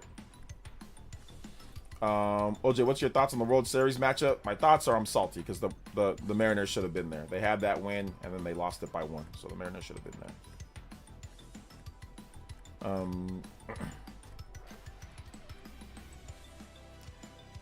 So yeah, that's really what happened, like with the whole Steam Deck situation. I made a video talking about it, and yeah, that video was interesting. There was 1,000+ comments on that video, and people calling me every single name in the book, by the way, over me selling my my Steam Deck for a Switch 2. And listen, I don't care if people sell their, like honestly, I don't care what reason you have to sell your system. If you sell your system, if you sell your Switch 2 for a Steam Deck, I'm okay with that. If you sell your Switch 1 for a Steam Deck, I'm okay with that. Make it. We've had people make videos on that. If you sell your Atari 2600 for a Super Nintendo, I'm fine with that. If you sell, I don't care what your intentions are. It's your money. It's your money. It's your time. It's your devices. I don't police people's device expenditure, like what they sell and what they buy. That's just weirdo man-child behavior, in my opinion. That's so weird. Like to sit there and try to tell another grown man that you didn't want the system in the first place. Like, how do you, bro, you don't know me. What do you mean? I held on to it for a year plus. This guy is crazy. I held on to the system for a year plus. If I didn't want it or if I was never interested, I would have never bought it, you know? I tried to like it. I put time into it. I put hours. I put 20, 30 hours plus into it. Persona 3 Reload on my Steam Deck, you know? So yeah. I think people got that video recommended, saw the title, but they aren't familiar with your channel. Maybe. I had somebody react. I had a weirdo react to it though, so I think that brought over a lot of weird people. Now I ain't talking about anybody. I'm just talking about weird people. Anybody that's weird, that's trying to sit there and be a mind reader, sit there and say that I bought the system. I didn't even care about it. I never cared about it, but I spent $550. That doesn't even make sense. Who doesn't want something or never wanted it in the first place, but spends that amount of money on it? I didn't make any videos on Steam Deck. Legitimately, I made no negative videos. Like, so basically, it's like saying I was grifting. I bought it just so I can talk smack about it. No, I didn't. I bought it in 2024. I didn't make any negative videos on Steam Deck. I made 0 negative videos. Like, hey, I have a Steam Deck. I'm playing it. It sucks. It's trash. I wasn't negative grifting Steam Deck. I literally made 1 video on it, and that's when before I sold it, to give you guys my honest thoughts after having it for a year plus. You know, I didn't make a bunch of negative videos, talk about how trash Steam Deck is. Now, if I bought it and then instantly started making negative videos and grifting like these guys do, because that's what a lot of these guys do. They don't even buy it. They just start making negative videos and grifting off of it for YouTube views. I didn't do that with Steam Deck. I did not do that. So, yeah, stupid. I bought it because I wanted it, and I thought, okay, this will be a way for me to get into PC gaming, playing handheld, you know? So, it just didn't work out that way. Oh, let's see, this could be a movie, OJ and the Legacy of the Steam Deck sale. Yeah, because I think it's crazy that people are trying to sit there and tell you that you never wanted it. Like, bro, I spent $550 plus tax. I spent like $600, that thing was like $600. I do not I am not dumb. I am financially literate. I do not buy things for $600 and I don't even want it. That's insane. Like, that is absolutely preposterous. I would never spend that amount of money on something that I didn't even want in the first place. That's wild. Absolutely wild. My girl pawned my Steam Deck, so I went and bought a ROG Ally and Legion Go. Your girl pawned your Steam Deck? What do you mean she pawned it? Like, without telling you? So why would people care about someone selling off a game's system that they aren't using? I know, seriously, like, I wasn't using it, so, yeah, weird. Weird.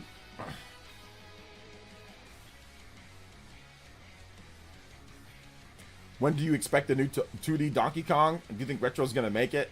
I don't expect the new 2D Donkey Kong anytime soon. And no, I don't think Retro's gonna make it if they make it. I think it's gonna be a smaller studio. Legend of Heroes: Trails of the Steam Deck, the first chapter. When those weird PC people saw the title, they lost sleep. Oh yeah, that oh my, because there was so much negative there at that, because remember, it was right after like the Nintendo Switch 2 Direct. So people saw that, oh yeah, that one, the Switch 2, it's the worst system. I mean, there was misinformation after misinformation. And now Bob Wolfden, who is a certified portable game master, he comes out and says Switch 2 is the best device of 2025 by a lot. He said it's the best device of 2025 by a lot. And he said that it's up near the top of his portable devices of all time. Bob Wolfden's not, people they say, oh, you're just a crazy fanboy, you're just a shill. Okay, so is Bob, nobody accuses Bob Wolfden of being a shill. That's the problem that I have, these damn double standards from these people. Nobody accuses, he says it's the best system by a lot, and one of the better systems of all time. Oh wow, because he's actually gave it a chance. He actually played the games. He actually knows the system and knows the other stuff and knows what makes a portable system or a hybrid great. What makes a hybrid great is a consistent flow of fun games to play. What makes a hybrid great is versatility. Overall, you have detachable controllers, you have a pretty big screen, you've got, you got a dock that comes with it, you got the cables and everything. That's also cool. You look at stuff like, if you want like the accessory, like the Nintendo Switch 2 Pro controller, but overall, you look at the games that it's releasing on there, Donkey Kong Bonanza, you look at the HD Rumble, that's nice as well. Obviously, it's a good system. So you don't got to take my word from it. What's it called? Bob Wolfden said the same thing. I don't see people talking about that. Oh well, it's because he's got 1 million subs, right? It's because he doesn't make he's not a Nintendo content creator, right? So it's okay for him to say that. It's okay for him. So that's what I'm saying. Like, I'm saying the same thing other people that aren't just Nintendo content creators are saying. Most people that have the system say that it's better than most other systems when it comes to portable play, when it comes to a portable system. Most people say that. A lot of people say that. This is the reason why the system keeps selling. If it was garbage and nobody liked it, it wouldn't be selling the way that it's selling. If it was trash and nobody liked it at all. So I was right. Like, I was right. I was right. 100%. No cap. I was right about that. See, why would people care? But yeah, it's all good though. Xenodeck Chronicles. I'll stop now. Yeah, you gotta stop right there, Sonic Slim. Chrono Deck. Oh man. But anyway, all right, guys, we're gonna wrap it up here. We have hit our limit break for today's stream. We have hit our limit. I want to say thank you guys so much for coming out to today's stream. Seriously, I mean, you guys were incredible. I will be back tomorrow morning, bright and early, ready to rock, roll, and stroll. Ready to rock, Mick, roll, and stroll, ready to go. So it's going to be a lot of fun tomorrow morning, man. Going to be a ton of fun talking about Kirby Air Riders. We got Kirby Air Riders Direct that's going down. So yeah, it's going to be a lot of fun. I can't wait for that overall. Cannot wait for that overall. So yeah, it's gonna be a lot of fun. I will be up early, bright and early at 7. Oh, no, not 7. I'll be up at 4:30. I'll be ready to stream. I'll be ready to go with the Kirby Air Riders Nintendo Direct, or Direct, Kirby Air Riders Direct 2. So, yeah, I'll be up ready. So if you guys want to come watch it with me, it starts at 6 a.m. PT, 9 a.m. Eastern. So I'll be up like at 4:30 starting the stream up. So you guys can come through, watch the stream with me, see what happens. It's an hour long, so buckle in, get some snacks, get some drinks, and enjoy if you can before work, or if you take the day off, or whatever the case is. So yeah, man. All right, let's see here. I'm tired of the Air Riders Direct. Then don't watch it. Don't watch. There's only been one. Now there's another one. Don't watch it. If you're tired of it, don't watch. All right. So thank you guys so much for coming out to the stream. Thank you guys for coming out to everything tonight, man. You guys were incredible. Shout out to Cyber Taurus, who's been freaking incredible. Been Hokage tier level. Super goated. 150 on the combo breaker. Went further than beyond. Combo breaks. Got to combo break it up for that. Shout out to everybody that dropped donos. Nick93, Cyber Taurus, Simeon Coin, Double M, Carlos Hernandez, Deported Sicilian, Alan Ruiz. Shout out to the JoJo's guys. Appreciate that. You guys are awesome. Zoo, Justin, George FT, membership Elite Ninjas. Appreciate you guys. And yeah, we'll see you guys. PT, that's Pacific time. ET, that's Eastern time. So I already said the time zones. So look up 6 a.m.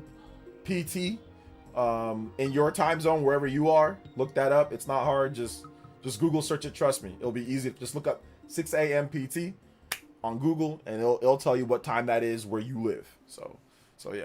Oh, all right. So it looks like something happened here. I think we'll be okay though. I think my wife is cooking something. She forgot to turn on the fan, so my whatever went off. Anyway, we're gonna stop it here. I'm gonna go take care of that, guys. So I will see